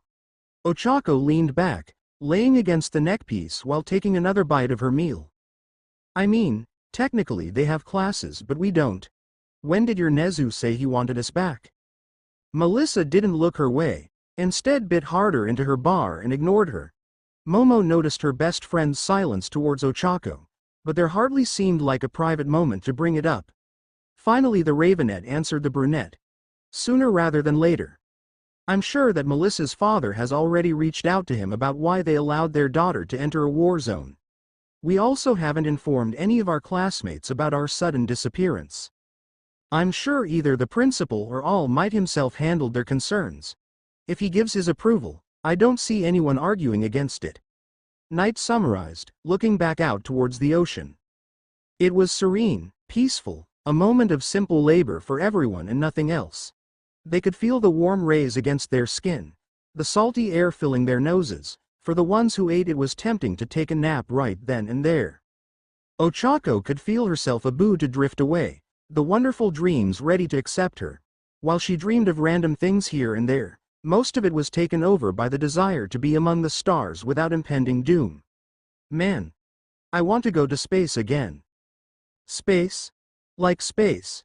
Space? Up there space?" Luna nearly took Ochako's head off as she sped to the girl. "Can we go to space? Let's go right now." Izuku rotated his head, gazing at his friends who sat with him, or more accurately on him. If they were going to be going back to Ua, why not take a detour? Melissa found it really hard to be upset with Ochako right now. They haven't talked about it ever since it happened. Yet when there's a view like that ahead, all of Earth's problems seem so small. Wow. Momo placed her hand against the screen, gazing out at the planet from above. "You're right, the ocean does remind me of this. We're in SPAACE. Luna was about to break herself as the little drone could not sit still. The fact that she was now in a place where very few humans have been was incredibly exciting. In fact, with so many satellites above, their homeworld machines outnumbered people easily. "Yeah, it's really great," Ochako commented from her beanbag, not getting up even once from the time they entered. After a few more minutes, Momo finally turned her gaze away from the screen. She could have gone and talked to Melissa, but she seemed very comfortable with Ochako. Seeing that the two were talking along themselves, she decided to leave them be for now. Instead, she approached Knight and Izuku, whose height differences were now reversed. Luna was hovering in front of Izuku, spouting off 1,000 ideas per minute. "What about faster than light communication? That way I can send a bunch of me's out into the solar system and be on all the planets at the same time," Luna announced, excited to be the first one on every planet. "Wouldn't your communication array based on quantum entanglement be one of such devices? Besides, you would still need a way to get there too." Knight humored her, enjoying the now safe daughter's words. "Hey you three." Momo waved as she came to them. "Hello princess." Her titan greeted her. "Enjoying the view?" "Yes, very much so." She then gave a short bow to Izuku, who averted his eyes from her, Well, personal cushions. Thank you for bringing us here. You're welcome. The floating text appeared in front of him, his shyness rising back to the surface. Isn't it just like the video feeds? I saw a recording from the pre-workstation before and it was just like this. Luna charged up to the screen, then back again. Momo nodded her head, smiling at the adorable AI. It is, though I expected us to be floating around, or even feel the acceleration necessary to come up here, or the cramped cabins in the rockets. The more she listed the reasons, the more blank-faced Izuku became. Momo stopped abruptly, realizing what exactly she was saying and who she was saying it to. I'm sorry, I didn't mean to be rude or anything. I get it, it's not as immersive as you'd like. His smile was anything but happy, it was accepting his failure. It's still a wonderful view, I'm sorry, she bowed to him once again, this time in apology. After remaining in orbit for a few more minutes, the giant flew back down into the atmosphere, this time not burning up in re-entry. He soared through the sky, propelled by the flames ejecting from his feet. As they approached the city, Izuku began to descend lower and lower, flying straight over many buildings during the day. Thankfully, because of his sudden appearance and extremely low altitude, most of the people didn't even have time to raise their heads on time, only getting confused from the sudden flicker of shadow that he caused. Once above the Ua property, he threw his legs forward and braked immediately. He took special care not to burn the grass, but the wind pressure he generated did blow away the cup out of Kaminari's hand, who was standing right outside the dorms. The poor boy was frozen as he watched the massive metal man simply arrive without any kind of warning. Holy shit! It finally caught up with him, the boy rushing back inside to tell everyone the news. Exiting the airlock on the side of Izuku's head and onto his hand, everyone stepped out with Luna following them without much thought. The AI had been oddly quiet for the last 10 minutes, only speaking when spoken to. Knight stepped off first, handing out his hand for Momo to gently sit in and let him bring her to the ground. Melissa slid down the metal, stretching when she landed on her feet. Okay, I found something else to add to my need to make ASAP list. Told ya. Ochako smirked at the blonde, putting her helmet on a clasp on her belt. Hey guys. Momo interrupted them, pointing ahead to something. Do you know if there were any plans to build a treehouse? Everyone looked ahead, seeing that there was indeed a treehouse near the support studio workshop. It wasn't new by any means, or simple. The trunk of the tree had a door with a round glowing window that looked like it was part of the plant, not put into it. A ladder along the side stretched up to a small bundle of branches, woven together to make a small area for someone to climb into. Now concerned with the unknown element in Ua, Knight proceeded to investigate it. At first he was confused. All the scans that his body performed told him that this tree was supposed to be there. The treehouse was strange though, as all its parts were natural. It wasn't a treehouse built into a tree. No, his meta ability recognized it all as a naturally occurring thing, like any other normal tree. His confusion was only getting stronger. Were trees like this one really something that nature created? Warning. Possible temporal anomaly detected. Freezing for half a second. For the first time, Knight couldn't comprehend what his meta ability told him. It had to encounter something like this in the past. He had to encounter something like this in the past for his body to be able to detect that. Scanning for unicorn. Scan inconclusive. Unable to pinpoint current location. Warning. Unknown organism detected. Focusing on the last information, he snapped his sight to the 3 biological signals inside his destroyed workshop. All of his sensors were working at full capacity, trying to gain as much information as possible. One easily identified as Hatsume. Second, a normal human, but the last one, binary vascular system, slight deviation from normal human skeleton, and extremely high brain activity. Seeing that he was patting one of Luna's bodies, his non-existent blood froze over. His family was in danger again. His daughter was in danger again. We have intruders, he announced, launching in the direction of the workshops. He did it with such force and speed that the ground he was standing on ripped apart, shooting concrete in the opposite direction. Reaching over his shoulder, the handle of the 30mm Gatling fell into his palm, the weapon ready to decimate the new threat. He sprinted, not caring for anything, even as he received a message from Princess, asking what was happening. In a few long strides he arrived at the gate to the inside of the building, this time opened wide enough for him to not destroy it. His feet ripped out large holes in the concrete floor of the main hall, the force of a 20-ton body changing directions so fast being far too much for it to support. He bursted into the workshop that was given to him by Nezu, May, and a blue-haired girl, jumping from the sudden appearance of a 6 meters tall robot. The green-haired boy that was talking to his daughter only looked at him with an open curiosity, as if he was more interested in him than frightened as he should be. The close proximity of this anomaly to Luna only fueled his anger, the large weapon starting to spin even before he acquired the target. "Get away from her," Knight roared, his voice so powerful that some lighter tools fell from their places. He leveled the weapon at the thing that looked just like Izumi, just like his multidimensional counterpart, but he didn't care right now. "Papa. You won't believe it, it's another Uncle Izuku from another universe. He told me so many thingies about space and cosmos and planets and apples and—" Luna didn't seem to see that man as a danger, happily droning on and on about stranger and stranger things. He hesitated for a moment, but that proved to be a mistake as the green-haired teen took out a small device akin to a laser pointer from his breast pocket and directed it at the Titan. It let out a strange noise, a sound that his systems couldn't really tell the frequency and purpose of. Equals safety on.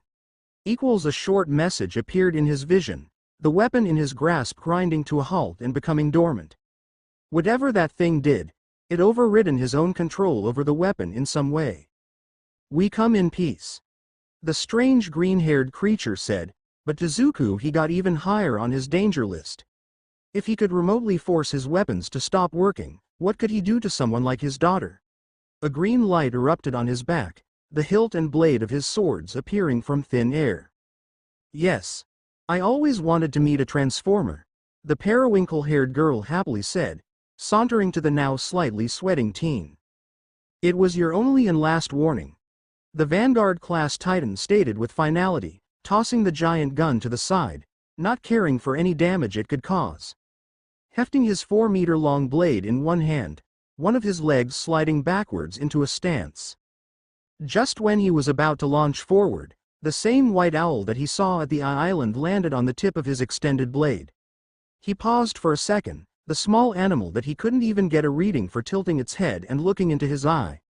How did it even follow them? The floating fortress was over 300 kilometers from the coast, around 460 from the UA grounds. He was certain that it was still perched on one of the buildings when they flew into space. "Hoot!" it called out, rotating its head back to the green-haired creature that he was about to attack. "Hoot! I know, right?" the Izuku in question replied, as if he really understood what an owl would say. "Thanks for that, I think we can finally talk things out." Just at that moment, the Ion-class Titan appeared in the workshop carrying Ochako, Melissa, and Momo. Momo and Melissa were set down as Ochako leapt off. The gravity-defying girl immediately took aim with her gun, not hesitating even for a moment. "What the hell are you doing here?" Ochako asked on behalf of the group, double-taking when she saw the owl and putting her focus towards it. "And what the hell are you doing here?" "Hoot! He's trying to get you home," the third Izuku answered on behalf of the owl. "Hoot! Sorry, she's trying to get you home. I wondered how we managed to find a trail so easily," he corrected himself, scratching the back of his head. "Do you speak owl?" the blue-haired girl that looked like Najire Hato asked, now lowering herself to the ground from the battle-ready stance she entered earlier. "Yes, but she's not really speaking owl. I'm sorry." Momo massaged her temple, examining the scene before her. "Could you please tell us what you're doing here?" "Thank you," the intruder shouted while giving the girl his full attention now. "You actually used your manners and didn't point a gun at me." Guilt spread over Ochako's face, the girl now lowering her sidearm. "Hey, it's you." May sprinted to the owl, uncaring for the blade inches from her chest. "You've been in my dreams since the explosion." "Hoot! Seriously? You want to share that knowledge with her?" Izuku asked with grievance. He couldn't supervise every Mei he met. Hold on. Melissa pinched her nose, taking another look at the owl, Mei, and a Midoriya look-alike. 1. Owls can't talk. 2. Who are you? 3. They can't visit people's dreams. And 4. Will you please tell us what we're doing here? Ah, right. He patted his pants, wiping the dust off them that collected from Night kicking in the door. In order, she's not an owl. Hoot. And I'm an alien from another dimension. You can call me Izuku Midoriya, unless you already have one. Then things are going to be really confusing. 2. Excluding Izumi. Ochako informed him. She's basically a gender-swapped Izuku. Great. Izuku groaned. So there's 4 Izukus in this universe right now with me here. That's double my own on a good day. Why do you have 2? Momo probed, holding her hand on Night's blade to gently lower it down. She gave a very worried look to her friend, who had not eased up on his own despite there clearly being no threat. The owl repositioned itself on Mei's shoulder, the pinkette already familiar with the bird somehow.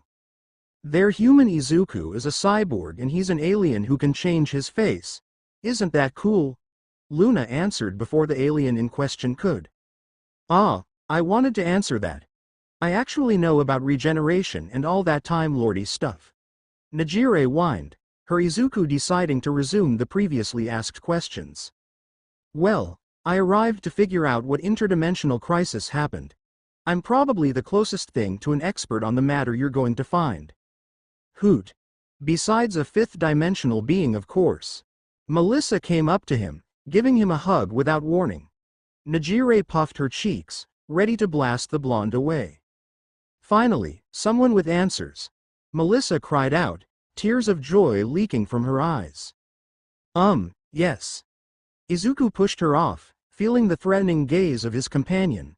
First off, who's not supposed to be here? Us. The Ion-class Titan stepped forward alongside Ochako. Izuku looked the Titan up and down, before coming to a conclusion. I'm assuming you're an Izuku?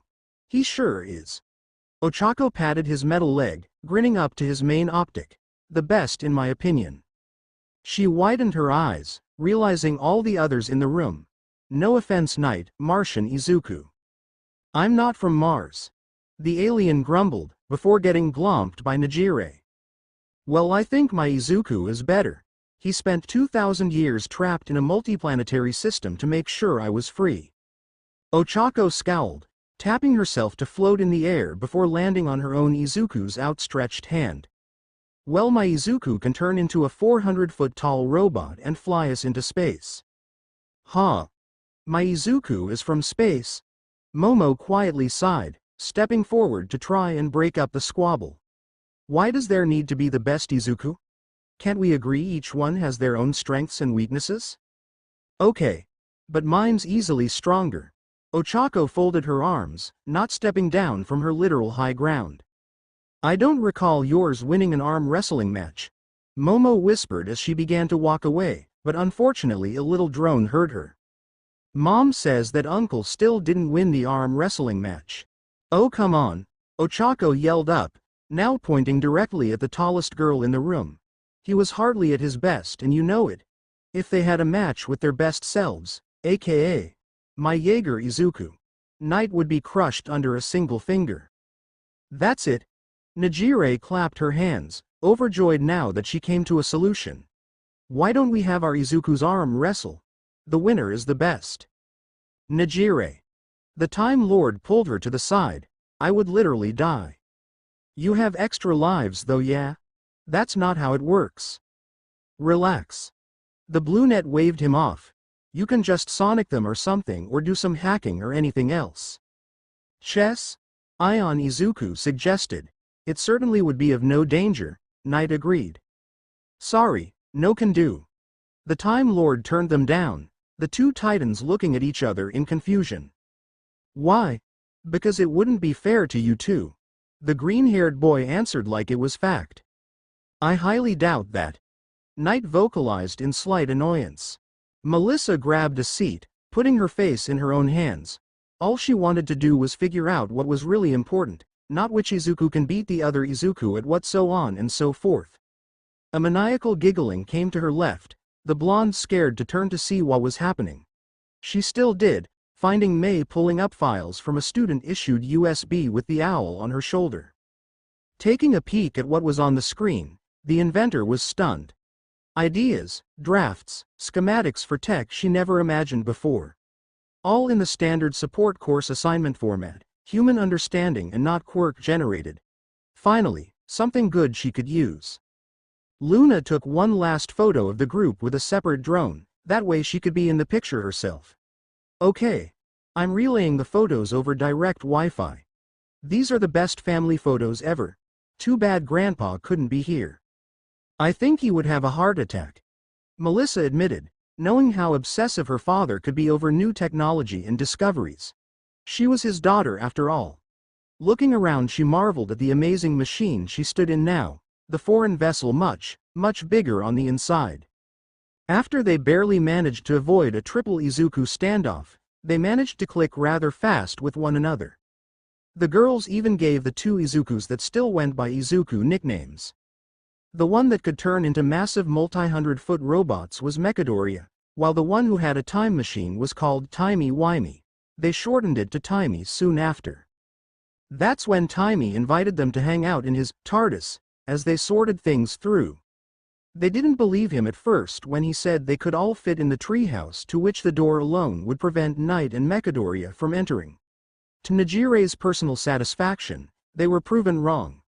Through a long-winded explanation that made no sense from Timey, they saw space bend to fit Knight and Mechadoria in with no damage or side effects to the two. Najire gave them a tour of the apparent time machine that was bigger on the inside, showing them a pool, workshop, photo gallery, kitchen, her room with her jelly babies, that were alien jellyfish, a garage, a dressing room bigger than a mall, personal theater, game room, and so many others. Right. Timey gathered their attention as they returned to the main console room. May still played with a discarded alien tool that she was still trying to reassemble and figure out, but was present as she was being guarded by Melissa and Luna. The owl was hanging out in the corner of the room on a loose cable dangling from the ceiling. We can't stay much longer, otherwise we won't be able to get back to our own home. So, if you have anything left to say, please do so now. How? Ochako asked sincerely, slightly sorrowful to lose her new friends. We did so much together. How could we just say goodbye not knowing if we'll ever be back? Turning to Momo and Knight, who stood together, Ochako's frown deepened. A gentle metal hand rested on her shoulder, Mechadoria giving what comfort he could to her. The Ion Titan looked at the other two, the boy within smiling gently. Thank you. You helped us feel at home. Got to see All Might again. I'm happy for you. Momo said to the teen. I never got to meet your All Might, but I'm sure he would be proud of what you did here. You were never obligated to help us, but you did anyway, both of you. Your assistance at Island was greatly appreciated. It would have been even more difficult to face Wolfram without the upgrades you shared or you covering for us. Knight admitted to them, looking over to Mechadoria and giving a nudge towards Ochako. Keep her safe. Protect her. Mechadoria mentioned, glancing back and forth from Momo to Knight. Oh, Momo? Ochako began. Thanks for the clothes, and helping to make my new hero suit. It's kick-ass. It was my pleasure. The Ravenet bowed with respect, then glanced between the two titans. I know you two would hear me if I whispered, but may we have a brief moment of privacy? Knight nodded, turning around as Mechadoria did the same. Momo then took a few steps closer to Ochako. I worry for your Izuku. I don't think he really wants to fully change back. Or at least let too many people talk to his real face. Yeah. I had a hunch. Tapping the back of her head, Ochako let out a quick sigh. When we connected for the drift again, I could tell how much he liked that no one could see his body and read his facial expressions. With his outer body he can control how it looks at will. It makes him feel like All Might, always looking strong and confident. That makes sense. Momo hummed, before Ochako glanced at Knight. Also, I think your Izuku is getting tunnel vision, the brunette informed Momo. What do you mean? Well, my teacher Snipe, or drill instructor really. He mentioned here and there about how when the only tool someone has is a hammer, their problems start to look a lot like nails. Snipe then talked about when he was training himself he would work with soldiers who no longer cared about coming home, just focusing on the mission and who they needed to shoot. While I don't think Knight is anywhere close to that, he didn't ease up on Timmy at all until you came over. Momo's shoulders dropped, feeling the truth behind her recently made friend's words. I suppose I have been putting off my concerns about something like that happening for too long. Things just get so clustered sometimes, you know. Yeah, I get it. Ochako grinned, giving Momo a short nudge on the arm. Good luck with your feelings for him, though. He seems like a stubborn guy. Instead of getting immediately flustered, Momo just smirked back. I wish you well when you finally realize your own adoration for your Izuku. Ochako forced a laugh, before turning back to the Ion Titan and giving him a few pats. We're done, Izuku, you can tune back in. Momo was about to do the same, but Knight was already turning around. Did you listen in? She asked with her arms folding. No, I just observed Mechadoria and waited for his indication that your conversation was finished. Okay. Momo didn't know if she fully believed that statement, but now wasn't the time. Hey, not trying to rush you guys or anything. Timmy called out from the center console with mild concern. Don't worry, we were just wrapping up. Knight answered to him, beginning to walk to the front door. Am I not taking you home as well? You aren't originally from this universe. Glancing at his monitor again, the Time Lord hit a button to adjust his coordinates. Stopping briefly, the Vanguard-class Titan looked back to the time-traveling alien. He clearly saw the surprise for the offer in Princess's eyes, even maybe a bit of fear. I'm already home, he replied, getting a beaming smile from Momo. By you guys. Ochako waved to them as they exited with Melissa Dragon May away from the time machine. Bye. Mechadoria waved to them, the white bird descending onto his shoulder. Goodbye, other dimensional friends. Najire waved her arm widely as she stood next to her Time Lord. Timmy giving a simple salute with 2 fingers. See ya. Melissa grunted as she pried May's hands off the floor, dragging the pinkhead by her feet. No. Take me with you, the mad inventor whined audibly. Goodbye, uncle. An alien uncle. Goodbye, other Uraraka. Luna cheerfully wiggled her drone body. Hopefully we can see each other again soon. Momo waved, stepping out the door. Knight gave them one last look, simply lifting his hand. Take care. He closed the door behind him, the whole group walking a small distance away from the disguised alien vessel. Hey guys. Where have you been? A panting Kaminari ran up to them, clearly already running for some time. Here and there. Izuku replied, getting a giggle from his raven-haired friend. Never mind that. Guys. There was a giant mech just outside the dorms. It was like a skyscraper. Did you see where it went? Ignoring the answer he got, the electric blonde started to look around as if a machine like he described could be hidden behind a bush. *warp*, a strange sound caught their attention, originating from the treehouse that was starting to disappear. *warp*, the sound continued in cycles, with each one the strange tree getting more and more transparent until there was no trace left of its existence. Wah! Kaminari stood there like a statue, staring at the place that just half a minute ago was occupied by an old-looking tree. Leaving the frozen teen, the whole group started to walk back to the dorms. Even Hatsume, as Melissa didn't let go of her just to be sure she wouldn't go back to the workshops. They would always remember those few days, full of mind-boggling things and events that shouldn't even be possible. They would always remember their 2 new friends. A girl and her iron giant. Chapter 30. Direct connection to body number 29 acquired. Running startup diagnostic. Propulsion systems, online. Auto-balancing systems, online. Collision avoidance systems, online. Visual systems, online. Sensor array, online. Battery at 100%. All systems online.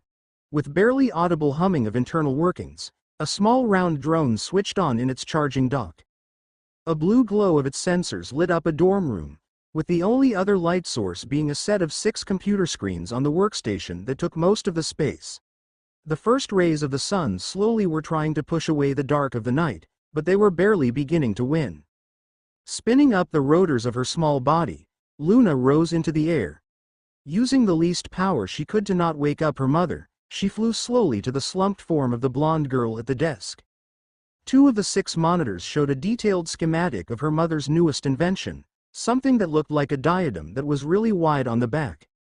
The other 4 showed up updated Javelin schematics with technologies that weren't available when it was created for the first time. Connecting wirelessly to her mother's personal computer, Luna used a long robotic arm that was a part of the work table to get a blanket from Melissa's bed and draped it over her mother's back. She observed for a few moments how the blonde inventor stirred, but in the end she only bundled up with the fluffy and warm fabric. After that she saved the ongoing work on the computer and switched it off, bathing the whole room in more darkness. Floating to the opened window, she decided to go outside for a while, not having anything better to do. She could hang around her papa, but he was busy right now. She knew that her giant mechanical father was extremely worried for her when she was forcefully switched off, and she felt really bad because of that, especially when her blonde mother discovered how MLA managed to access the island's internal network. The disappointed sight she made sent a few new emotions through her personality matrix, none of them feeling good. At that moment she promised to herself that she would be the bestest daughter and listen to her parents without any question, especially when they said that something was dangerous to do. Flying past the windows of the boys' side of the dorms, she spotted that in one of the rooms a faint light was still on. Quickly comparing her actual coordinates to the maps she scanned before, it turned out to be the room of the smallest member of the class. Now, she knew that peeping was bad. It was really bad to watch people in their own rooms, them being their own spaces for whatever they may need. Like Mother Melissa's room with a workshop because Mr. Powerloader didn't allow her to work in the school ones when he wasn't present. Or Mother Momo's resting room with a really big and bouncy bed that Luna certainly didn't use to learn how to do sick tricks because it would bounce her back up into the air if she failed. Looking to the other windows, she scanned all of them, checking if someone else had lights left on. Not seeing any, she looked back to the slightly glowing window. Maybe she should check it anyway? She saw sometimes that the boy in question had nosebleeds, and that was bad for humans, right? Thinking about it, she registered that his friend Kaminari had nosebleeds too. Was it infectious? She really should check if the small man didn't need any help. He could have lost consciousness if his blood pressure dropped too low. Hovering closer to the plane of glass, the small drone peeked inside. She quickly saw that the small teen with funny ball hair was sitting upright in the chair near his desk. She saw only his back, but he seemed to be okay, even if she could see that he was somewhat shaking. The glow that illuminated his room came from a computer screen, on which a strange film was playing. Watching for a few minutes, she was a bit surprised to see that humans could interface with each other in such ways as shown in the movie, but both men and women seemed to be happy. Maybe she should ask Papa about it later. He always knew everything she wanted to ask about and explained it in a fun way. Seeing that her parents' classmate was okay, she continued her small journey, flying further alongside the building. After a while she came back into the courtyard in which her papa's home was standing. She really needed to get another body and decorate it a bit. Maybe Mother Melissa could give one of her bodies some arms? That would be so cool. Connecting to the body inside the house, she confirmed that her father wasn't inside, so she just flew by without stopping. It would be easy to just connect to every single drone in her range and operate them at the same time, but it felt weird. It was much more fun to just operate one at a time. After a moment she stopped near the flower garden that her papa and auntie took care of together. The colorful flowers were mostly closed up, but one of them was blooming beautifully in the middle. Her father really liked that one, and she could admit that it was nice to look at. Just when she was about to continue the small morning trip, her motion sensors picked up something in one of the small bushes nearby. Flying closer with curiosity, she saw a small black bunny that was munching on one of the flowers from the garden. "Hey, you can't eat this. Give that back," she said to it, but the small animal scurried away. "Thief! Give my papa's flower back, she called after him, her not-so-powerful rotors buzzing angrily in an attempt to keep up with the surprisingly fast animal. Switching off the stability control, she tilted herself to speed up and started to gain on the little thief. Managing to keep up with the still-running animal, she saw that it jumped through a small hole in a nearby wall that divided the dormitories from one another. Losing the thief from her sensors, Luna angrily tried to fly over the wall. With her small body flying so fast she didn't manage to avoid a small branch of a tree that was hidden behind the top of the wall, clipping it with one of her rotors. Her world spun in a way that would make any human dizzy and sick, the small drone tumbling throughout the air and crashing into the grassy ground. With her body being nearly a perfect sphere, she rolled and tumbled along the ground for a few seconds. "Wee!" The artificial intelligence let out a pained voice just after stopping, everything in her field of vision being upside down. Now, this was a predicament. She didn't have any way of turning herself over, the blonde inventor never taking into consideration that her daughter was a stunt pilot. Just when she was considering connecting to another body and flying it over to nudge herself back up, her round body was picked up by a pair of hands. "And what may you be?" "A security robot from the school." A ginger-haired girl entered the field of vision of her camera, immediately recognized as Itsuka Kendo from Class 1B. Hello?" Luna asked, surprising the girl a bit. "Hello. You aren't some guy from the support course that wants to peep on us, are you?" Itsuka narrowed her eyes at the little device that she found in their backyard. It was a drone of some kind but looked a bit roughed up and dirty. "No. Peeping is bad. I was chasing a little thief but I lost it after it ran in here." The small device replied in a female voice, its propellers spinning up for a moment. "Oh, Miss Kendo. Please tell me that my diagnostic is wrong and that I didn't damage my propulsion system," it continued, sounding really worried. Looking closer, the ginger-haired girl could see that a few blades on two of the propellers were broken off or chipped. "I think that you are grounded for now. You will need to get here for this thing yourself if you want it back," Itsuka replied, turning the small vehicle in her hands to take a better look. She remembered seeing it somewhere before but couldn't recall where. "Oh no, I'm so screwed," the small drone said to itself, the propellers on its body once more trying to lift it into the air. "Well, I'm gonna leave this thing at the main door so you can just drop by and take it back." Deciding that she burned enough time, the ginger-haired girl walked back inside her dorms. "Wait. Please help me. I can't really move aside from this." Saying that, the small device once more spun up its engines for a second. I was gonna go on a run anyway, so where do you need me to take this? And what's your name?" It's weird to talk to this ball without knowing who I'm talking to, especially as you know who I am, Itsuka said while putting on her running shoes. "I'm Luna." The device happily chirped, clearly trying to observe the room it was in. "Just Luna? It's a nice name, sounds foreign. You know my surname too, that's a bit unfair, don't you think?" "I'm Luna Knight, or should I say Knight Luna?" The small drone wondered, missing how the girl she was talking to whipped her head to her.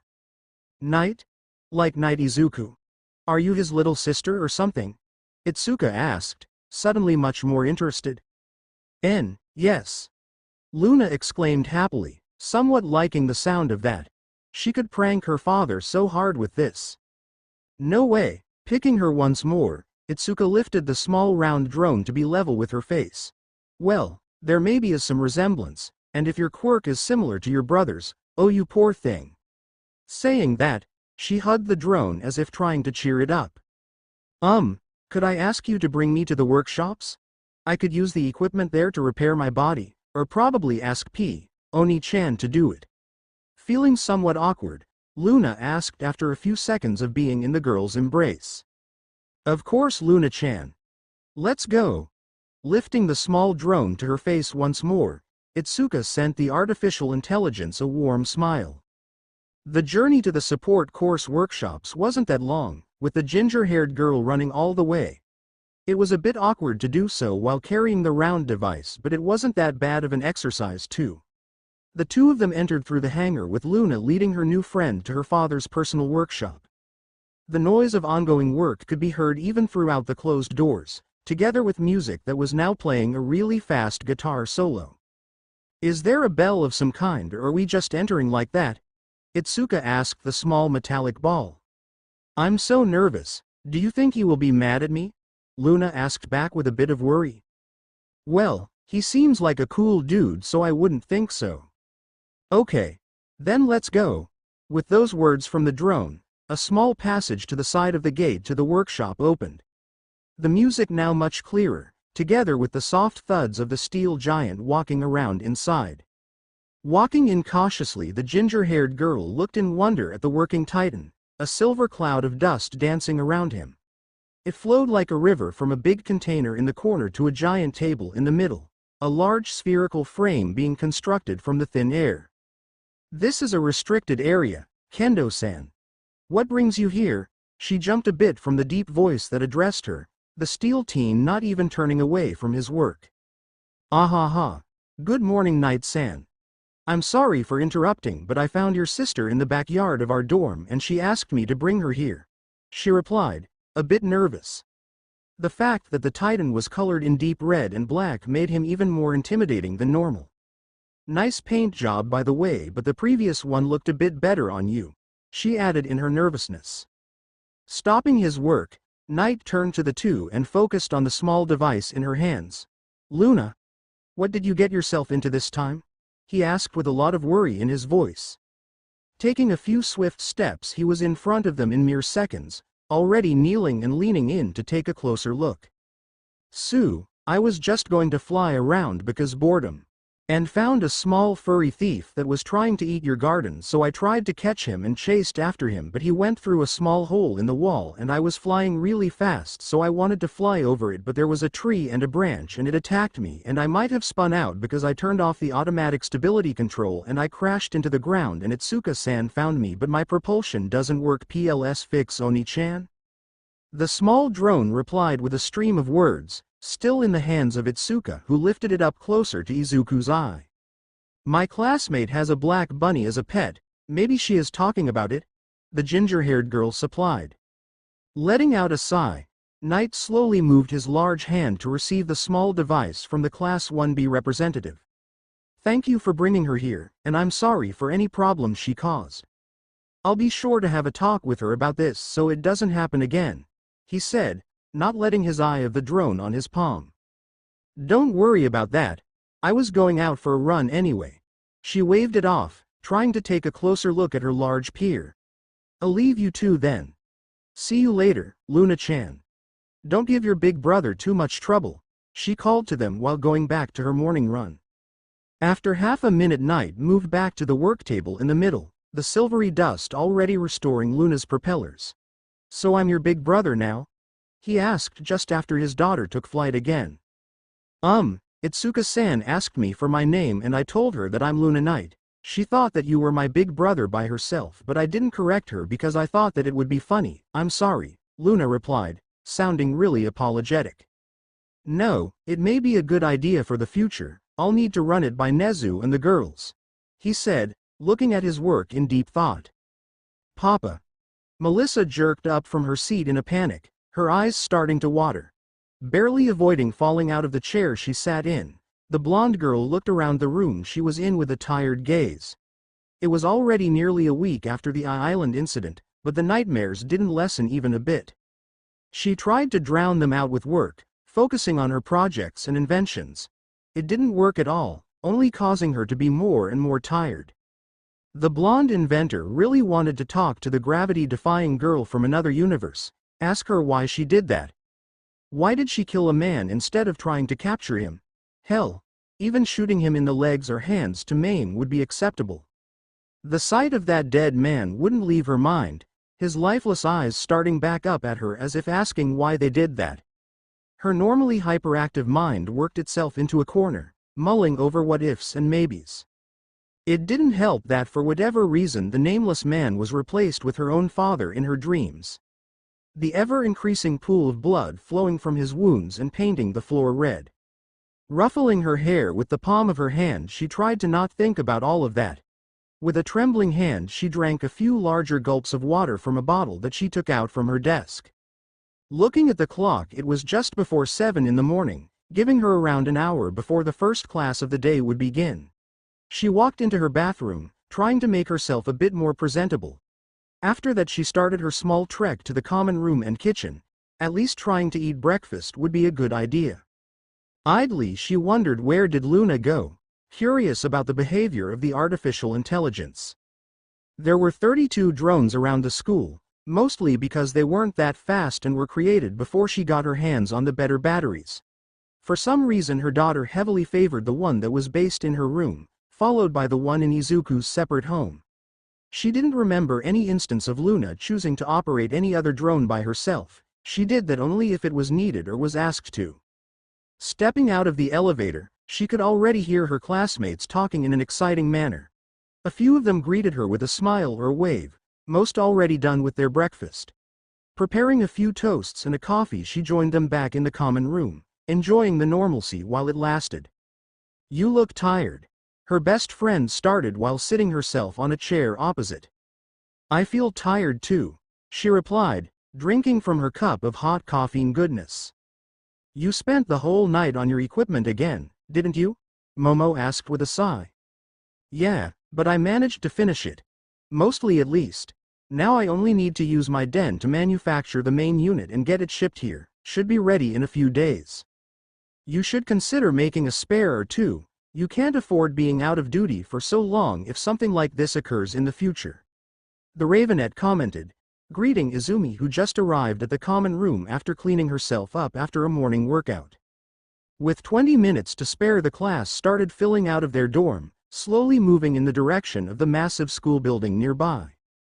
Knight was already waiting for them all, but unlike before the festival, he didn't change his armor's color scheme. It was in a dark red and black color, for some reason non-reflective at all. The fact that he looked more sleek and futuristic didn't go unnoticed by everyone, but when asked, he just said that it was a parting gift from the other Titan before the dimensional travelers left to their own world.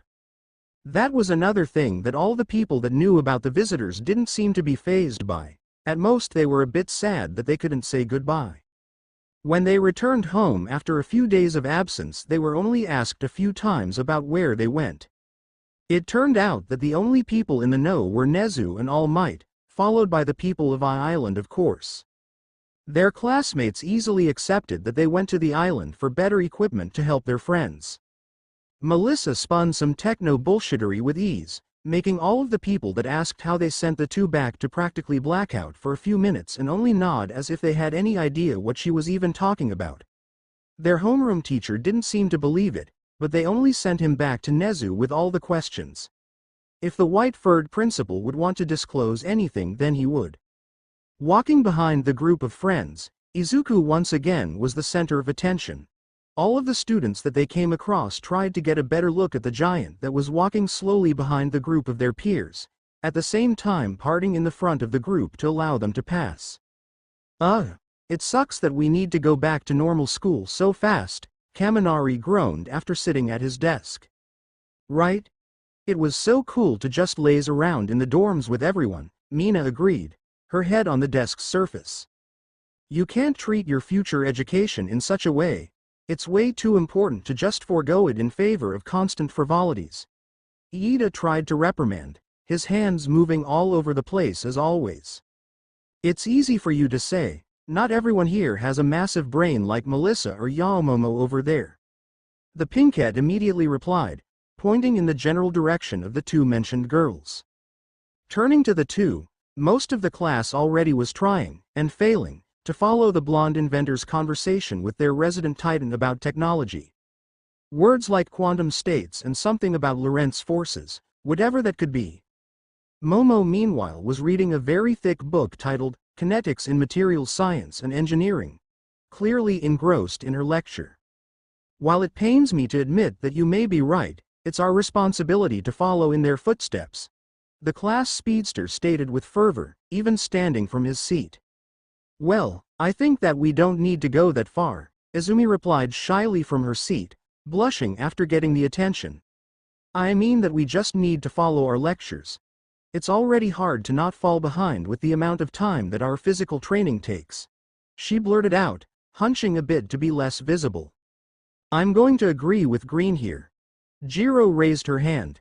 I'm barely able to follow the material already. With all other activities and training, there's no way I'm going to slave over books like the Wonder Trio over yonder. Aizawa-sensei inbound. Knight announced, the whole class stopping their talks and quietening down. The doors opened shortly after with the mentioned teacher entering. I would praise you for this progress, but I feel shenanigans at work here. The disheveled man stated, standing behind his desk. As promised before the festival, we compiled a list of pro heroes that agreed to mentor you and help develop your personal abilities. The lists I will give out in a minute contain more detailed information about this subject. Each of you can choose from the full roster, but we marked the recommended ones after observing your performance for the past month. This is a serious matter, so I wouldn't recommend just picking the highest ranked hero you can, even if that probably still would allow you to grow.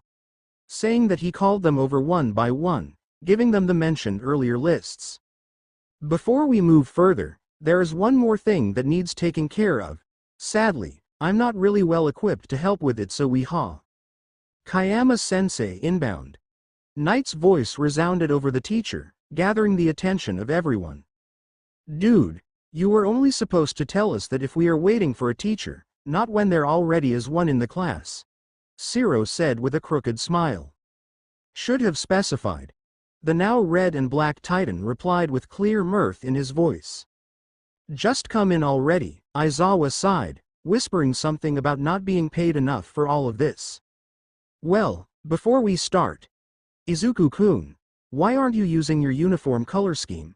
Entering the classroom, the sexy modern art history teacher asked from the get-go. I found it inconsequential. Civilians will fear my form when they see it, that's normal and natural. I decided that actions will speak louder than a nice paint job, he stated, getting a small frown from the pro-heroine. Well, I think that you are at least partially right. She agreed but didn't seem too pleased by it. Focusing back on the whole class, she sauntered to the electronic blackboard and connected her phone to it. What my colleague was talking about was one of the most important things in modern heroics. Most of the starting heroes don't think too much about it, but a wrong decision here can turn into nearly literal hell of embarrassment in the future. She continued with a bit of flair. On the screen behind her, a phrase, hero name, flashed. Most of the class exploded with happy chatter, nearly all of them waiting for this exact moment from the beginning of the school year. Now, I appreciate that you all are so lively, but please calm down, Midnight said, getting their attention back. She went to a nearby cabinet and procured 21 small whiteboards and markers, then proceeded to give them to the first rows so they could pass them to the back. Please write your chosen name on the board and present them to the class when you are ready, she said after returning to her spot on the teacher's podium. My call sign will be Knight, Kayama-sensei, Izuku said even before his whiteboard arrived. Choosing your surname isn't that bad, but are you sure? You can choose whatever you want, you know? She asked, seeing that the rest of the students started to scribble on their boards. I insist. The Titan replied, not taking no for an answer. Okay. Anyone else wants to present theirs? Melissa's hand shot up instantly, a giant smile on her face. She skipped happily to the front and slammed her whiteboard onto the desk for emphasis. The quirkless heroine. Iron Maiden. She announced, getting a few nods from the class. Rejected. Midnight immediately shot her down, to the blonde's bewilderment. What? Why? She asked immediately. You really want to be called by a name associated with one of the most brutal torture devices the Middle Ages came up with? The pro-heroine asked back with a raised eyebrow. But it sounds so cool, Melissa whined, walking back to her seat. Suyu went next, standing at the center and showing her chosen name. I came up with this name back in grade school with my friend. Rainy season hero. Froppy. She said bluntly, but a slight blush came up on her cheeks. Oh, this is so adorable, I approve, Midnight exclaimed with a smile. After that, one by one they went to present their names. Kaminari went with Chargebolt, Jiro with Earphone Jack, and Ibarra with Vine, to name a few. There were also a few failed attempts, Like Mina's alien queen that was rejected with similar arguments like Melissa's. The most spectacular failure went to Bakugo, who tried to make himself king explosion murder, that was rejected without any hesitation. Standing up, Momo walked up to the front while clutching her own board to her chest. She wasn't too sure about her choice, but it was a name that she came up with Melissa when they were 11, making it something of a precious memory to her. Straightening up before her peers, she mustered as much confidence as she could and presented her hero name for all to see. Everything Hero. Creata, she said, getting a big smile from her best friend. This is perfect. I would accept this immediately, but her teacher's words crashed down onto her, the confidence she felt slowly leaking out from her like air from a punctured tire. Sorry, your situation is a bit different from the rest of the class. Midnight continued to her confusion. She swiped a few times on her phone, a couple of screenshots showing up on the blackboard. The pictures showed feeds from news stations and a few official hero forums, all of them talking about Momo and Izuku. As you can see, your performance in the festival gave you nearly as much publicity as Melissa-san received. It wasn't intentional, but this and the interview that your mother did on the same day contributed to a situation that we find ourselves in right now. The pro-heroine explained, with Momo's eyes going wide after she read a few headlines. As of now, you are known to nearly the whole world as Princess, or Princess of Creation, as Mike called you in one of your fights. Personally, I would go with the first, but the choice is yours. You can always try to go with Creata. It's a solid hero name that would be perfect in any other situation, but it would be nearly impossible to use now. I'm really sorry about this. We never really had an issue like this, and it was overlooked for too long to try and fix. The sexy heroine stated, with Melissa's stifled laughter in the background. I'll go with your suggestion, I suppose, the black-haired girl replied after a while, going back to her seat with a dejected look on her face. Don't worry, Yao Momo. If you create a team with Izuku, then you will be the princess and her knight. It sounds so cool, Mina called, with Melissa laughing like a hyperventilating hyena in the background. You want to try again, Melissa-san? Midnight asked, the blonde inventor barely managing to calm herself down to respond. Yes. What do you think about Ironheart-sensei? I thought about naming myself Rescue, but it could get rather confusing in the field. That's good, much better than the first one. Is there anyone left? The pro-heroine asked once more, looking over all of the students. Some of them couldn't decide yet, but that was to be expected. Todoroki and Iida went with their own names, together with Bakugo, who couldn't think of anything normal to use. She quickly spotted a raised hand that was slightly trembling, belonging to the shy Midoriya Izumi. Seeing the greenette like this and when she fought in the festival was so different that it could give a whiplash. I'm a bit uncertain about this name, it may even sound a bit strange, she started, the whiteboard clutched tightly to her chest. For the longest time I idolized All Might as the strongest hero, the one and only pillar of justice that will never crumble or give out. He was always there, smiling and helping me in the darker times as a symbol of hope for better times to come. She started, somehow managing to not stutter. The whole class listened to her, even the two adults who didn't really expect such a long-winded explanation. After meeting him in person, this didn't change really, but it recently dawned on me that this can't continue forever. There will be a time that All Might won't be able to continue being a hero, but everyone seems to forget that. Izumi continued, raising her sight from the floor to look at her classmates. Her eyes shining with determination and power, that strange confidence from the sports festival returning. I probably never will be able to surpass someone like him, but that doesn't mean that we shouldn't try.